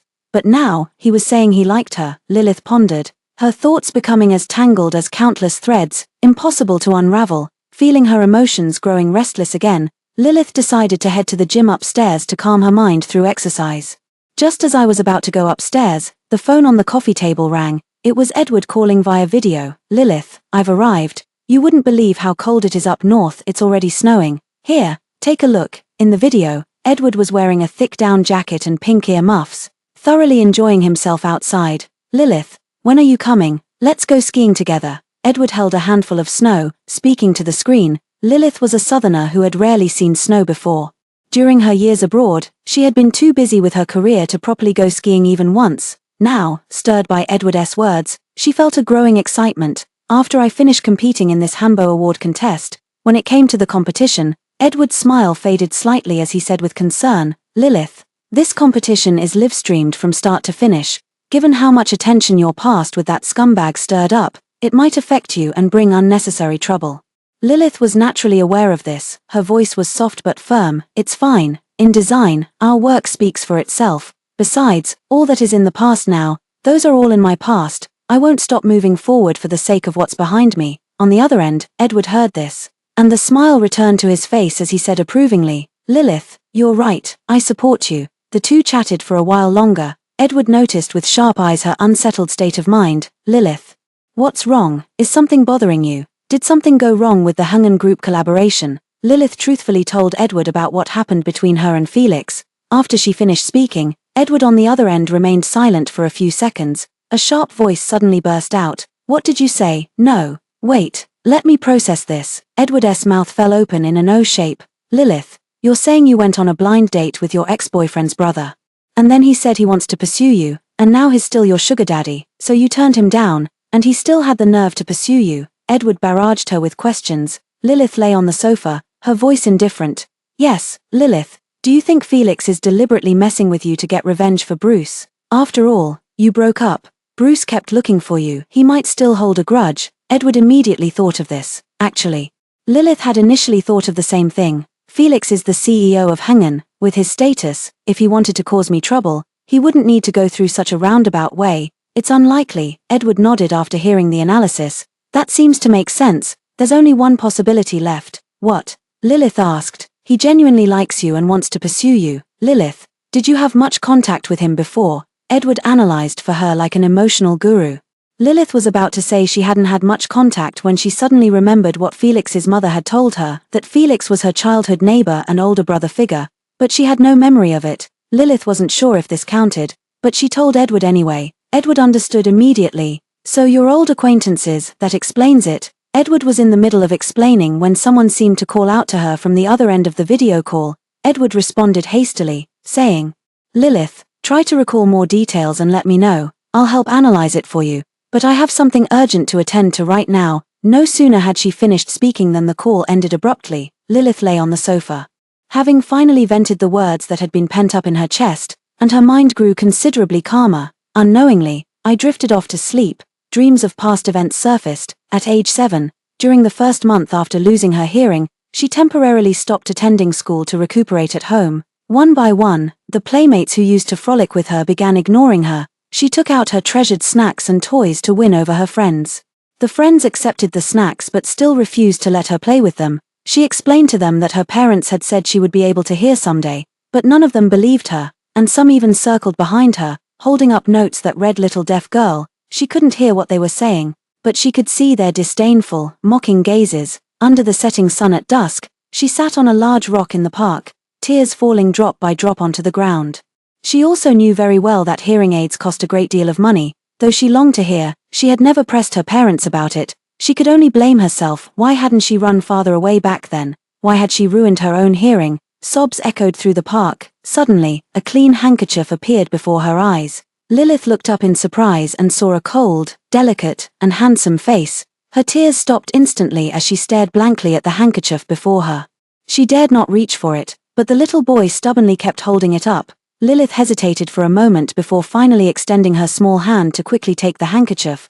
"Thank you." Her voice was very soft, carrying a hint of cautiousness. The little boy said nothing, simply sitting quietly by her side. Lilith lowered her head, thinking to herself that even if he spoke, she wouldn't be able to hear it. The two small figures sat like this under the setting sun for an hour. Lilith had stopped crying and was now staring intently at him. The little boy seemed somewhat unsettled by her gaze. His face remained cold as ever, but the tips of his ears turned faintly red. He casually broke off a small twig and wrote rustling on the ground. "Why are you staring at me?" Lilith looked at the words on the ground, now sensing that he might be a good person. Her fear of him lessened slightly. Her voice was light, her eyes narrowing into crescent moons. "You're handsome." With that said, she continued to stare at him. The little boy's ears turned even redder as he kept writing on the ground with a stick. "Stop looking." After finishing, he seemed hesitant, slowly scratching it out with the stick before writing "as you wish" instead. Lilith looked at the two words and smiled happily. He was different, at least unlike those little friends of hers who used to bully her. From that day on, Lilith would frequently stick to him and play together. 3 months later, her parents did buy her a hearing aid. She could really hear sounds now, though faint and somewhat scratchy. She could hear them. Overjoyed, she rushed to his house to find him, only to discover he had moved away. Weeping, she ran through every street and alley, searching for what felt like an eternity until her voice grew hoarse from calling his name. He wasn't found either. She had never heard his voice, nor did she know his name. All she knew was that he was called Felix. In a sudden shift of scenes, that cold little face gradually overlapped with Felix's aloof and stern features. She encountered Felix again on Bruce's birthday. She had just established a relationship with Bruce and attended as his girlfriend. Bruce introduced her to his brothers. At that time, she was insecure and timid, afraid they would look at her with strange eyes. But none of her worries came true. Everyone treated her with respect. When it was Felix's turn, she followed Bruce's lead and greeted him. "Hello, Felix." Felix stiffened, staring at her for a long moment. "What did you call me?" Lilith felt at a loss, thinking she had said something wrong. She looked helplessly at Bruce. Bruce walked over, took her hand, and shielded her in front of him as he said to Felix, "Felix, don't scare her." Felix gave her one last deep look before turning to leave. Once he was gone, she gently tugged on Bruce's sleeve and said with a hint of dejection, "Did I say something wrong?" Bruce patted her cheek and reassured her, "It's not your fault, that's just how Felix is." These words were Felix heard clearly, and he left even faster. From that day on, Lilith was extremely afraid of Felix. Later, whenever Bruce took her out, she would always need to know in advance whether Felix would be there. If he was, she would avoid going as much as possible. Lilith thought this would sever all ties with Felix. Later, during a cultural performance on campus, she was just looking for Bruce when she spotted a figure in an identical black suit standing under the streetlight, waiting for her. She approached lightly, hooking his finger with hers, and smiled slyly. "Bruce, caught you." At the moment their hands touched, the person before her seemed to stiffen slightly. Lilith paused in surprise. Only then noticing something different about the hand she held, she quickly let go. At the same time, Felix slowly turned his head. Lilith held her breath, never expecting it would be him. Panic flashed across her face as her voice faltered. Sorry, I mistook you for someone else." Lilith startled like a frightened rabbit, eager to make a quick escape, but the moment she turned around, Felix pulled her back. Lilith felt a chill run down her spine as she kept uttering apologies. Felix's eyes grew increasingly darker. He seemed to have stared at her for a long time before his icy fingers removed her hearing aid. He whispered something in her ear. Lilith couldn't hear, just stared at him blankly. Felix's peach blossom eyes seemed to hold emotions she couldn't comprehend. Then he pressed the hearing aid into her palm and walked away. Lilith was mindful of the relationship between Bruce and Felix, so she never mentioned this matter to Bruce. From that day onward, Lilith would flee at the sight of Felix like a rabbit spotting a wolf. It wasn't until later Felix went abroad that she finally felt relieved. The morning sunlight filtered in through the thin curtains. Lilith slowly awoke from her dream. She was somewhat stunned, never expecting that the Felix from before was actually Felix. She couldn't help but pick up her phone and tell Edward about it. Edward hasn't replied, probably busy. Lilith tucked away these lingering thoughts and got up to head to the art studio. She probably didn't cover herself properly with the blanket last night, and by afternoon, she was running a high fever. Her head was pounding, and everything seemed sluggish to her eyes. She picked up her phone and called a ride to the hospital. Only when she arrived at the entrance did she realize that the hospital she was sent to was Bruce's former workplace. Lilith initially planned to head straight back. But the next hospital on her list was too far away, and she was feeling utterly miserable. She checked her phone and saw that today wasn't Bruce's scheduled clinic day. Lilith finally let out a sigh of relief and started walking toward the hospital. But she never expected to run into the long unseen Bruce the moment she reached the outpatient clinic door. Bruce stood tall like a pine tree in his crisp white coat, his features more profound and stern than 3 years ago. Now exuding an air of composed restraint, a nearby intern was saying something to him. When Bruce showed no reaction, the intern raised her voice. Dr. Bruce, Dr. Bruce. Bruce's eyes remained firmly locked on Lilith. Long-suppressed longing surged like a tidal wave, threatening to drown him. His gaze burned with intensity, everything around him fading into oblivion. Only that slender figure remained vividly clear in his vision. Bruce found himself moving almost uncontrollably.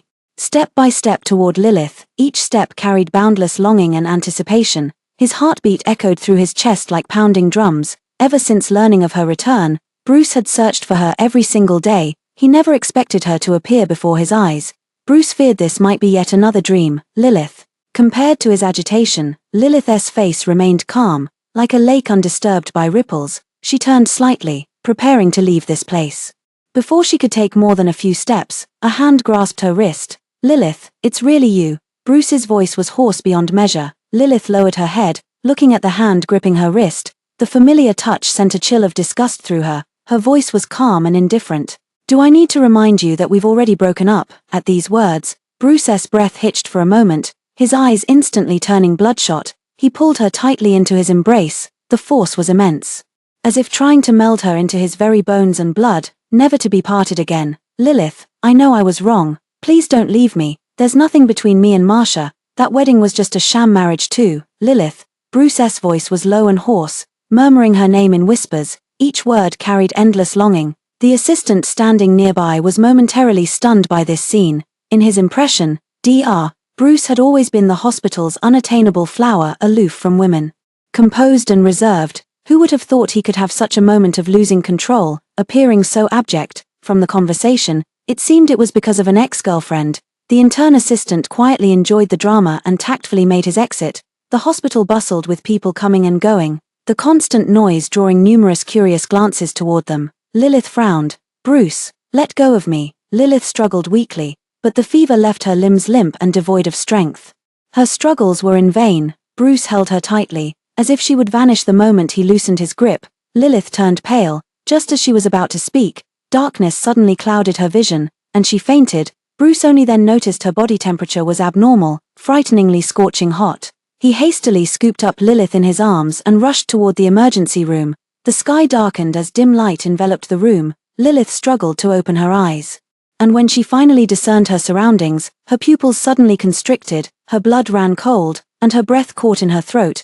This bedroom was the one she had shared with Bruce. The decor was exactly the same. Even the incense in the room was the same crisp sandalwood fragrance as before. Lilith's heart was consumed by fear and panic, as if caught in an inescapable whirlpool. She didn't even have time to put on her shoes as she rushed barefoot through the bedroom door. Downstairs in the dining room, Bruce wore a dark grey loungewear, having just placed a pot of freshly cooked shrimp tail congee on the table. Hearing the movement behind him, he slightly curved his lips. Lilith, your fever has subsided, it's just a common cold, so make sure to rest more and keep warm. This scene made her lose track of time. Lilith felt a tingling sensation on her scalp. Bruce turned his head and, seeing her pale complexion, slightly furrowed his brows. His gaze immediately fell on her fair feet. He let out a helpless sigh and stood up, walking to the side. Taking out a pair of couple slippers identical to the ones from before, he slowly walked up to her, half kneeling as his voice carried both helplessness and affection. "You're sick yet still barefoot. When will you ever learn to take care of yourself?" Lilith was filled with fear and shock. Her body involuntarily stepped back. Bruce's hand fell through empty air. A flicker of disappointment flashing in his pitch-black eyes. "Bruce, who told you to bring me here? We've already broken up." Lilith kept stepping back, trying to leave this place. Bruce grabbed her wrist again, his voice trembling slightly. "Lilith, we never broke up. I never agreed to break up back then. This is our home, our wedding house. Lilith, everything here remains unchanged, just the way you liked it." Lilith of course saw it. The room was filled with flashing lights and caption prompts everywhere. Everything was exactly like the devices she used when she had hearing problems. But precisely because of this, Lilith found it terrifying. "Lilith, I know I was wrong before. I failed in my responsibilities as a boyfriend, and I shouldn't have disregarded your feelings. Marcia has recovered from her illness, and I won't have any further contact with her. Lilith, I'm sorry. I'll never hurt you again." Lilith frowned and coldly interrupted him. "Bruce, that's all in the past. When you chose Marcia time and again, we could never go back to how we were." Bruce's gaze tightened. "I can change. Lilith, you've always been the one in my heart. Just give me one chance. I promise, I'll make everything go back to the way it was." Bruce wore a stubborn expression. Lilith had only stayed to see this matter through to its conclusion. "Bruce, the pain you caused me was real. You know my temperament. There's no such thing as reconciling after breaking the mirror in my world. So Bruce, look forward, stop clinging to the past." Each word pierced like an ice-forged blade, driving straight through Bruce's heart. Every breath came with pain. He slowly raised his eyes to look at Lilith. Her eyes remained clear and bright, only now they no longer held his reflection. The feeling of being utterly abandoned by him, Bruce couldn't bear it. "You won't forgive me because there's someone better waiting for you. Is that it? Felix right? Have you fallen for him?" Bruce's voice trembled slightly, his eyes fixed unwaveringly on her, wanting to hear words of denial from her mouth. Lilith frowned, finding him unreasonable. "Bruce, what nonsense are you spouting? She didn't deny it." This realization made Bruce's jealousy burn even fiercer, consuming all his rationality. "On the day you returned to the country, you rode in Felix's car. When did you two get together? Was it when you were abroad, or had you already been together without me knowing, back in school?" The way he looked at you was different. Slap, a crisp sound of a hand striking flesh rang out. Lilith was trembling with rage, the hand that had struck him still shaking uncontrollably. The air seemed to freeze at that moment, the silence so suffocating it stole one's breath. Bruce was struck so hard his head snapped to the side, a trickle of blood seeping from the corner of his mouth. He slowly turned his head back, eyes blazing red like a wounded beast. "You hit me for Felix." Lilith met his gaze unflinchingly, her voice icy. "Watch your mouth." Bruce seemed to have all the strength drained from him, every movement slowing to a crawl. He looked at Lilith in disbelief. "Lilith, how far has Felix gone in your heart?" Lilith stared at the man descending into madness before her, a chill running down her spine. "Bruce, you're insane." Bruce listened, then chuckled darkly, his once gentle eyes now filled with nothing but frost. His slender fingers seized her chin, pressing down toward those glistening lips. He didn't know how to vent the fury and jealousy in his heart, just wanted to do something to prove Lilith was still mine. Lilith, her eyes widened as she struggled with both hands and feet. "Bruce, don't make me hate you even more." However, the disparity in strength between men and women meant her resistance only fueled the man's greater desire to possess her. Just as the kiss was about to land, Lilith turned her head away. Scalding tears fell onto Bruce's hand. Bruce felt a tremor in his heart and suddenly opened his eyes. Looking at Lilith with her red-rimmed eyes was like having a bucket of cold water poured over one's head. A pang of guilt rose in his heart. "Lilith, Before he could finish, Lilith abruptly pushed him away and ran out the door. Lilith ran out in panic, her heart pounding violently, tears still welled up in her eyes. But she didn't dare stop. Just then, a black Bentley pulled up in front of her. The car window slowly rolled down. The assistant smiled at her. "Ms. Lilith," immediately after. The rear window also descended, revealing a strikingly handsome yet aloof face. "Get in the car." Felix's voice was concise and powerful, yet unexpectedly reassuring. Lilith didn't hesitate to pull open the car door. Bruce saw nothing but a black Bentley speeding away when he chased outside. Bruce's eyes were terrifyingly cold, his anger surging. He stared fixedly at the distant Bentley. The conspicuous license plate revealed the owner's identity. It was Felix. Bruce panted heavily. The veins on his hands bulging as if about to burst through his skin, he suddenly punched the tree trunk beside him, a dull thud echoing through the air. Blood slowly trickled out, staining his hand crimson, yet Bruce felt none of it compared to the pain in his heart. On the other side, inside the car, the assistant was quick-witted and immediately raised the partition after Lilith got into the car. In the narrow, cramped space, silence prevailed. Lilith had just calmed the restless emotions in her heart. A deep blue handkerchief was quietly offered to her. Lilith slowly raised her gaze, meeting Felix's dark and profound eyes, like an endless night sky, impossible to fathom at a glance. Lilith pressed her lips together and accepted the handkerchief. "Thank you, Mr. Felix." A wave of emotion surged in her heart. Felix was still the same as before. Why hadn't she recognized him? Felix tilted his head slightly, looking at her with a voice as clear as spring water. "If you don't want to be pestered by him, don't come out alone with him." "I didn't come out with him. He took advantage of me being sick and forcibly brought me back," Lilith explained instinctively. Felix's gaze deepened. "Change course, to the hospital." The assistant responded. "Understood." Lilith quickly interjected. "No need, I've already reviewed it. Go check again." Felix spoke in a deep, measured tone. Lilith swallowed her intended refusal when she heard him say, "Next time something like this happens, call the police directly or call me." The voice was deep and mellow, exuding an unmistakable sense of reassurance. Lilith fingered the dark blue silk handkerchief in her hand. The silk fabric felt exquisite, smooth and delicate to the touch. She looked at Felix and couldn't help asking, "Mr. Felix, are you so kind to me because you're Felix?" The car fell silent again after her words. Lilith regretted asking the moment the words left her mouth. These childhood matters, he might have long forgotten them. Lilith lowered her head, pinched her fingers, and was just about to say she'd spoken carelessly when Felix spoke up. Not entirely. Lilith was momentarily stunned, then abruptly looked up as she heard him say, "You're also my blind date, and my future girlfriend." Lilith's attention was entirely focused on the fact that he hadn't denied it, her voice rising with excitement. "So you really are my Felix?" Felix's stern face remained impassive, but the veins bulging on his clenched armrest grip betrayed his inner turmoil. Lilith's eyes instantly lit up, her face overflowing with delight. "When did you recognize me?" Felix's obsidian dark eyes gazed at her as his Adam's apple involuntarily bobbed.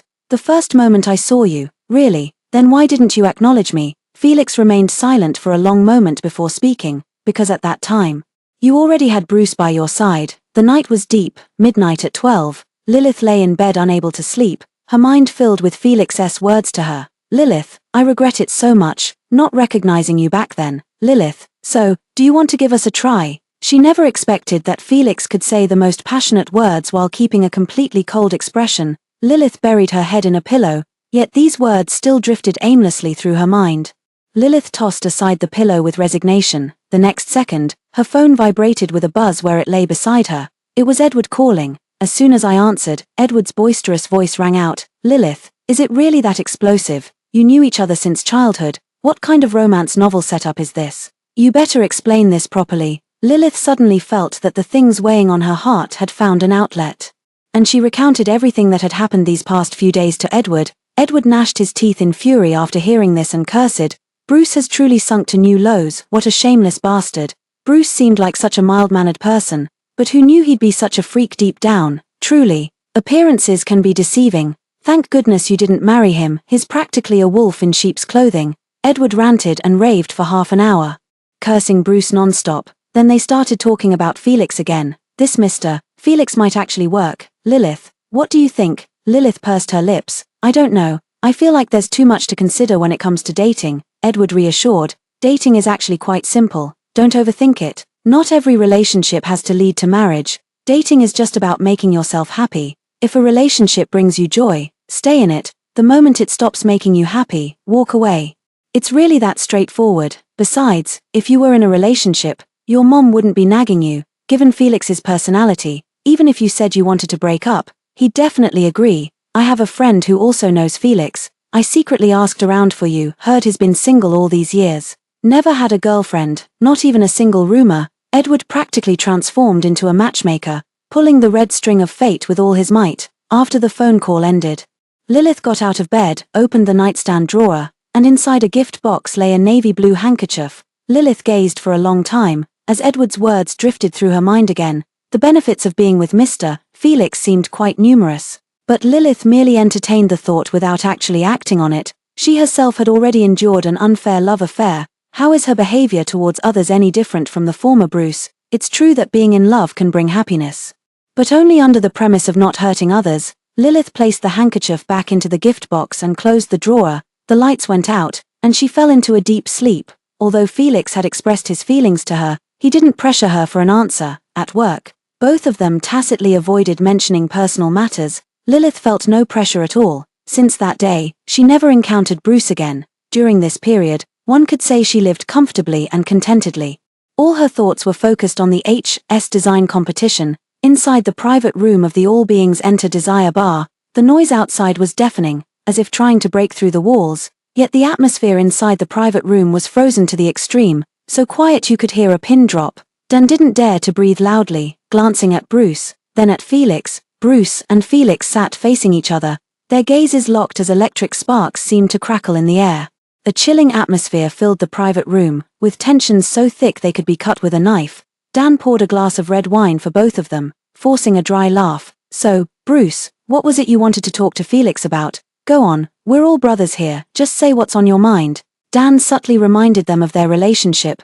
Brothers, they were good buddies. The red wine was poured to the brim, yet neither of them touched it. Bruce lit a cigarette, the pale smoke veiling his cold, sharp eyes. Felix, you don't poach on a friend's wife. Give me an explanation. Hearing this, Dan nearly spat out the wine he had just drunk. Dan coughed violently, his eyes widening instantly. He looked at Bruce and said, Bruce, what are you talking about? What do you mean? Bruce did not respond to him. Dan's usually casual expression turned serious as he asked uncertainly, has Lilith returned? Bruce still didn't answer, his chilling gaze fixed directly on Felix. Felix took a leisurely sip of red wine, ignoring him completely. Dan, after a long silence, Felix finally spoke in a deep voice. You didn't get married. Lilith isn't your wife. Felix's voice was soft, yet it struck straight to the heart. Not having married Lilith had always been a hidden pain in Bruce's heart. Hearing Felix mention it so casually, Bruce felt all the pain he'd suppressed these days erupt instantly. Bruce's face darkened instantly. He abruptly swept the wine glass and bottle off the coffee table before him. The objects above crashed to the ground with a crisp shattering sound, sending shards of glass flying in all directions. Dan startled in fright, staring at Bruce in horror. Bruce, don't be rash. Felix remained as cold and indifferent as frost, showing not a trace of fear. Bruce glared at him, his eyes terrifyingly fierce. Dare you say you didn't have your eyes on Lilith back in school? She was my girlfriend at the time. Felix, how despicable of you to take advantage and meddle in our relationship. Do you want to be the other man? Bruce roared through gritted teeth, nearly spitting them out. His voice was so loud that even Dan choked back his words of mediation in his throat. His eyes widened in shock. He could understand himself. But how could even someone as indifferent to worldly affairs as Felix like this? What kind of situation is this? Dan knew now wasn't the time for such thoughts. He desperately tried to mediate, holding back Bruce while giving Felix meaningful looks. Dan piped up to smooth things over. Bruce, Felix isn't that kind of person. Maybe they met abroad. That's not what I meant. I mean, Dan felt that no matter how he put it, he was in the wrong, because any man would find this situation unbearable. Having your woman stolen by your best friend, who could tolerate that, after all? They'd been friends for so many years. Dan didn't want to make things too ugly, could only hope that Felix would compromise a little. But Felix not only refused to yield, he even dropped a bombshell. I never interfered when you two were together. Besides, I knew Lilith before you did. If anything, you're the one who came later. That title of homewrecker really doesn't suit me. Felix's voice was frank, as if stating a simple fact. Dan's heart, which had been hanging in suspense, finally sank when he heard those words. He held his forehead, with only two words echoing in his mind. It's over. Sure enough, the next second, Bruce furiously swung a punch at Felix. Thud, the dull sound of fist meeting flesh resonated through the air. Felix was struck slightly sideways by the blow, a trace of redness and swelling instantly appearing on his cold, stern face. His thumb brushed across the corner of his mouth, wiping away the bloodstain. The usual calm in his peach blossom eyes was shattered, gradually replaced by a hint of ferocity. Bruce wasn't satisfied, his fury driving him to throw a second punch. The fist cut through the air with such force it seemed to tear the surrounding atmosphere apart. But this time, Felix caught the fist. Felix, his peach blossom eyes were icy and sharp as they fixed on him. I took that punch just now. It was what I deserved for the time you were together. But this punch, you can't afford to throw it. With that, Felix threw a punch at Bruce. Bruce staggered back several steps before barely regaining his balance. You're the one who didn't treat her right, abandoning her for someone else. You've got no one to blame but yourself. You gave her hope, only to disappoint her again. Bruce, how are you any different from those who once looked down on her? Felix's voice was deep and powerful, each word striking Bruce like a hammer blow. With every word spoken, Bruce's eyes grew redder. In the end, he uncontrollably charged at Felix once more. Two exceptionally outstanding men transformed into mindless beasts, locked in a brutal brawl. The sounds of collisions, shattering glass, and fists meeting flesh frequently echoed through the private room. Dan anxiously shouted from the side, "Stop fighting, stop it, you two need to stop." No matter how much he shouted, neither of them ceased their blows. Meanwhile, Felix glanced at Dan while taking off his jacket. Felix curled his lips into a mocking smile, pointing at Dan and saying to Bruce, "When you have time, take a whiff of what Dan really feels about Lilith." Dan's face stiffened. Just as he was about to explain, the two quickly tangled in another fierce fight. Dan, he simply got up and went outside to call the hotel manager. The hotel manager was also frantic. But given the status of the two people inside, he didn't dare to intervene, let alone call the police. The hotel manager looked at the assistant. "What do you think we should do?" The assistant was also sweating profusely, not daring to rashly step in to mediate. My mind raced to find a solution. Suddenly, he seemed to have an idea. "Let me try contacting Ms. Lilith." Hearing this, Dan's eyes instantly lit up. "Good, hurry and get Lilith here. Probably only her presence could stop those two mad dogs inside, otherwise, they might not make it out of here alive tonight." When Dan returned to the private room, the two were still fighting. Though both were already injured and blooded, their movements had slowed somewhat, with bruises and bloodstains of varying severity on their faces and bodies. Just as Bruce was about to smash the liquor bottle over Felix's head, Dan's heart leaped into his throat in an instant. He immediately lunged forward, shielding Felix as he urgently pleaded, "Bruce, calm down, Lilith is coming any moment now. Do you want her to see such a brutal scene? Don't scare her." At the mention of Lilith, Bruce indeed stopped what he was doing. A glimmer of clarity seemed to appear in those blood-red eyes. "Lilith," Bruce repeated the voice in his head with a hoarse whisper, with a hint of uncertain hesitation. Yes, Lilith will be here soon." Dan quickly seized the opportunity, repeatedly saying Lilith's name, trying to calm Bruce down. A crisp clang sounded as Bruce's liquor bottle hit the floor. Dan had just begun to relax when he saw Bruce stagger and fall backward. He hurried over to support Bruce. Meanwhile, the assistant quickly helped Felix up from the ground and asked anxiously, "Mr. Felix, are you all right?" The assistant carefully examined Felix's injuries. The injuries were quite severe. Felix wiped the blood from his face without a word, only shaking his head slightly. Bang! Rushing to the scene, Lilith pushed open the private room's door. Inside the dimly lit private room, chaos reigned supreme. Shards of broken glass littered the floor, tables and chairs lay overturned, and the thick metallic scent of blood hung heavily in the air, nearly nauseating in its intensity. All eyes fell upon Lilith. Lilith's gaze swept across the room before seemingly spotting something. Without hesitation, she ran over. Bruce's eyes instantly lit up the moment he saw Lilith. He pushed away Dan, who was supporting him, and staggered toward Lilith. Bruce's cold, blood-streaked face struggled to form a gentle smile as he spoke in a hoarse, tender voice. Lilith, however, before he could finish speaking, Lilith walked straight past him as if she hadn't seen him at all. Bruce's smiling face froze in an instant, his blood-stained fingers trembled slightly.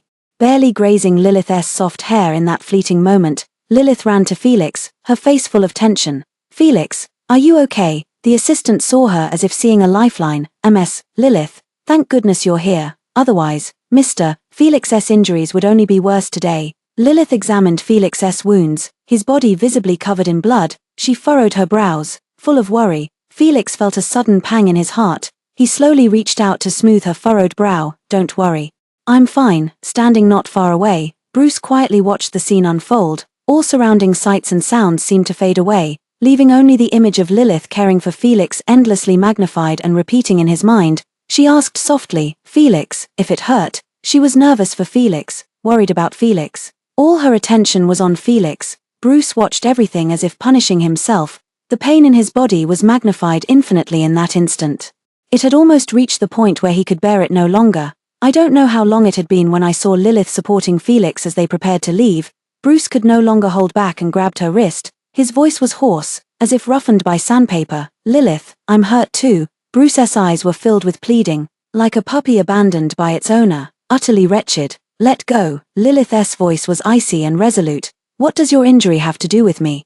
Bruce's tall figure trembled slightly, the light in his eyes dimming. Lilith, don't treat me like this. I can't bear it. At these words, everyone began discreetly observing Lilith. Felix's expression remained stern, showing no trace of emotion, but his slightly trembling fingers betrayed his panic. He was afraid Lilith would go soft on Bruce. The assistant took in the scene, knowing his Mr.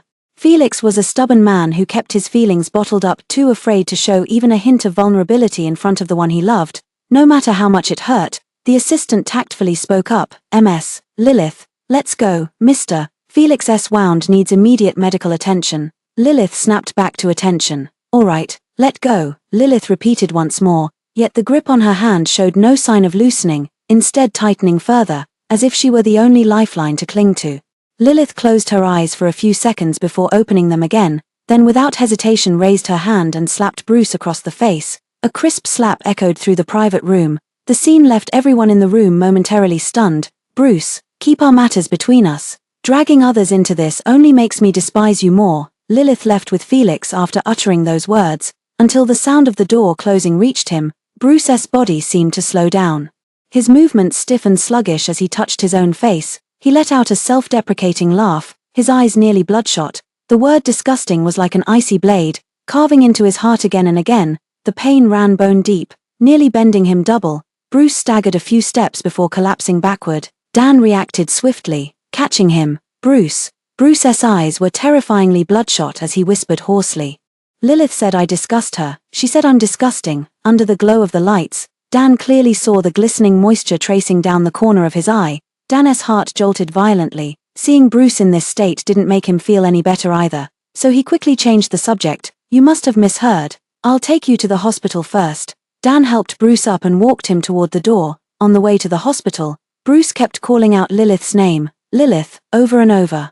Like a man trapped in an abyss, desperately calling for the one who could bring him light, Dan let out a helpless sigh. The once high-spirited Bruce would never return. Dan felt guilty toward Bruce. If it weren't for his sister Marcia doing some foolish things, Bruce and Lilith would have been settled. Fate plays cruel tricks. On the other side, Lilith accompanied Felix through his medical examination. Felix, being the cleanliness obsessive he was, absolutely refused hospitalization and returned to the villa instead.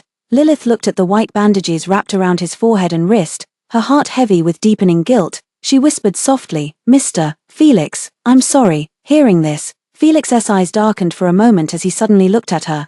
"Who are you saying this for?" Lilith didn't quite understand his meaning and looked at him in surprise. Felix tightened his grip on the coffee cup and explained, "You don't need to apologize to me. You and Bruce have no connection. There's no need for apologies." Lilith understood. "Yes, I'm apologizing for myself, because my actions have implicated you and caused you harm." Felix felt the tension in his heart ease, his voice clear and mellow. "There's no need to apologize for that either. This is a matter between men. It has nothing to do with you." Lilith lowered her head, unsure how to respond. Felix pressed his thin lips together. "Lilith, you never need to say sorry to me."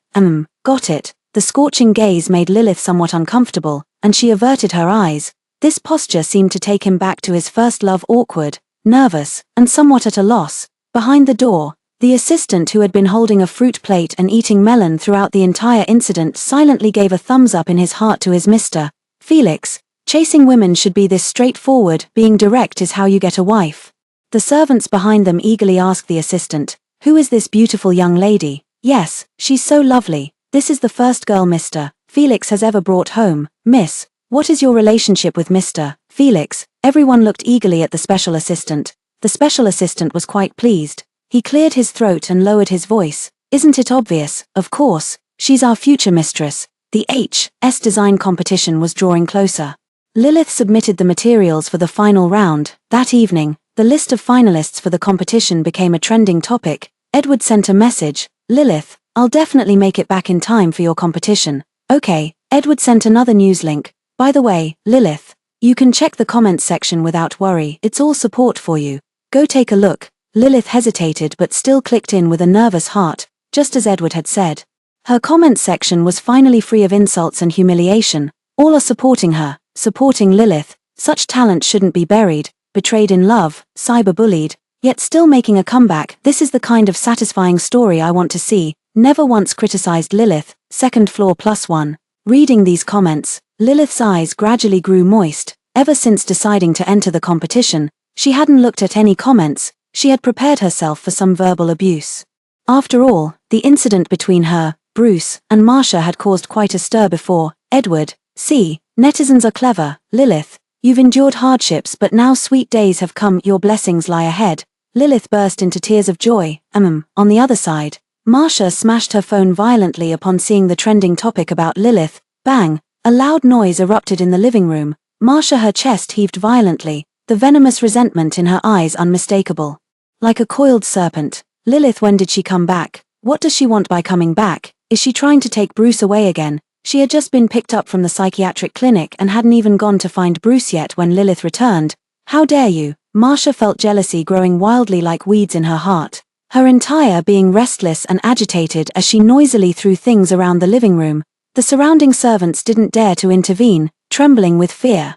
Marcia's condition was getting worse. Doesn't look like things are getting better at all. Dan returned to find the living room in complete disarray. For this sister of his, Dan had completely run out of patience. Dan said in a chilling voice, Marcia, what are you up to now? Marcia grabbed onto the voice like a lifeline and asked urgently, brother, has that bitch Lilith come back? Dan cast her a cold, piercing glance and warned, if you can't learn to respect others, you can keep staying at the psychiatric clinic. Marcia, Mom and Dad have made it clear if you pull any more foolish stunts, neither the Cameron family nor we will protect you, you're on your own. With that, Dan stepped around her and walked away without another word, as if looking at Marcia would dirty his eyes. No matter how Marcia shouted behind, there was no turning back. Marcia dug her nails into her palms, breaking several without seeming to notice, her eyes filled with venom. Her body trembled with anger. Lilith, it's all because of you. A week later, the HS design competition venue was bustling with excitement, packed with a lively crowd. Lilith sat in the competition area, her heart filled with unease. The host's enthusiastic voice rang out. The first prize of this year's design competition goes to Miss Lilith's work, brocade letter. The moment she heard the voice, Lilith smiled brightly. She instinctively looked toward Edward and Felix in the audience. Edward covered his mouth in excitement, his voice ringing out conspicuously. Lilith, your first place. Felix's gaze never left her, watching as she was crowned in glory, his thin lips curling into a faint smile. Lilith stepped onto the stage under everyone's gaze. With her design, brocade letter, displayed on the large screen behind her, a traditional Chinese-style cheongsam, exquisitely designed, showcasing Chinese culture in every detail, a large doll handed the trophy to her.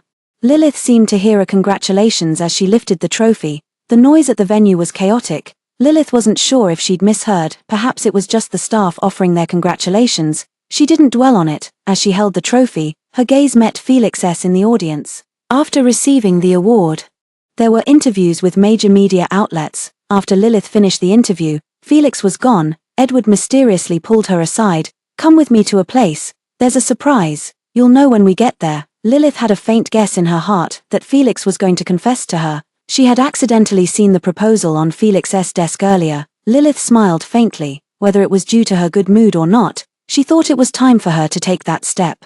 Edward walked faster than her, occasionally glancing back while reporting to someone on the other end of his phone. Lilith watched Edward worrying himself sick over her love life, and it was impossible not to feel moved in her heart. Suddenly, a speeding black car came charging straight toward her. Lilith. Lilith seemed to hear a familiar voice. Before she could turn her head, she was shoved aside by a tremendous force. The world spun violently. Accompanied by deafening noises and the screams of people around, Lilith had just regained her senses when she saw the large-headed mascot she had been awarding moments ago, now collapsed in a pool of blood not far away. The mascot's headpiece had fallen off, Bruce's pale face now smeared with blood. Lilith's heart seemed to stop beating at that moment, her mind went blank, and her ears were filled with a deafening buzz. Bruce's gaze also fell upon Lilith, blood continuously gushing out. Blurring his vision, his entire world seemed drenched in red. Only Lilith remained clear. He wanted to force a faint smile, to tell Lilith he was fine, to not worry, but he had no strength left. Summoning every ounce of his remaining energy, he barely managed to whisper, Lilith, don't cry. His voice was as light as a falling feather. Lilith couldn't hear it at all. Bruce had no regrets. The moment he saw Lilith running toward him in tears, he knew his life had been worth living. 3 years later, Bruce woke up in the hospital. Dan hurried over in a rush, and the moment he saw Bruce, his eyes welled up with tears. He patted Bruce on the shoulder, his laughter trembling. finally decided to wake up, Bruce spread a faint smile across his pale face. Looking at Dan, "You've aged a lot." Dan swallowed the words of concern that had reached his lips. The TV in the hospital room broadcasted the host's announcement, the wedding ceremony of the renowned designer and the president of Hungen Group. Featuring a fireworks display, Dan felt a twitch between his brows and swiftly moved to turn off the TV. Bruce stopped him, his voice hoarse. "No need, let me see her." Dan sighed and left the room. Bruce stared at the live broadcast on the television. Lilith wore a pristine white wedding dress, her smile gentle and serene. The wedding dress must have been designed by herself, still as stunning and unique as ever. Bruce slowly turned his gaze to the wedding dress by his hospital bed, one designed earlier by Lilith. Dan followed the doctor's advice and moved many items from the studio here to stimulate his awakening. Bruce's overly frail hand gently caressed the wedding dress. Suddenly he felt a slip of paper, his fingertips trembling slightly as he unfolded it to reveal handwriting he knew all too well. "Bruce, I forgive you, wake up soon." Bruce's eyes instantly welled up. A tear falling onto the note and smudging the ink, the corners of his lips lifted slightly, his voice so soft only the wind could hear it. "Lilith, happy wedding day, the end."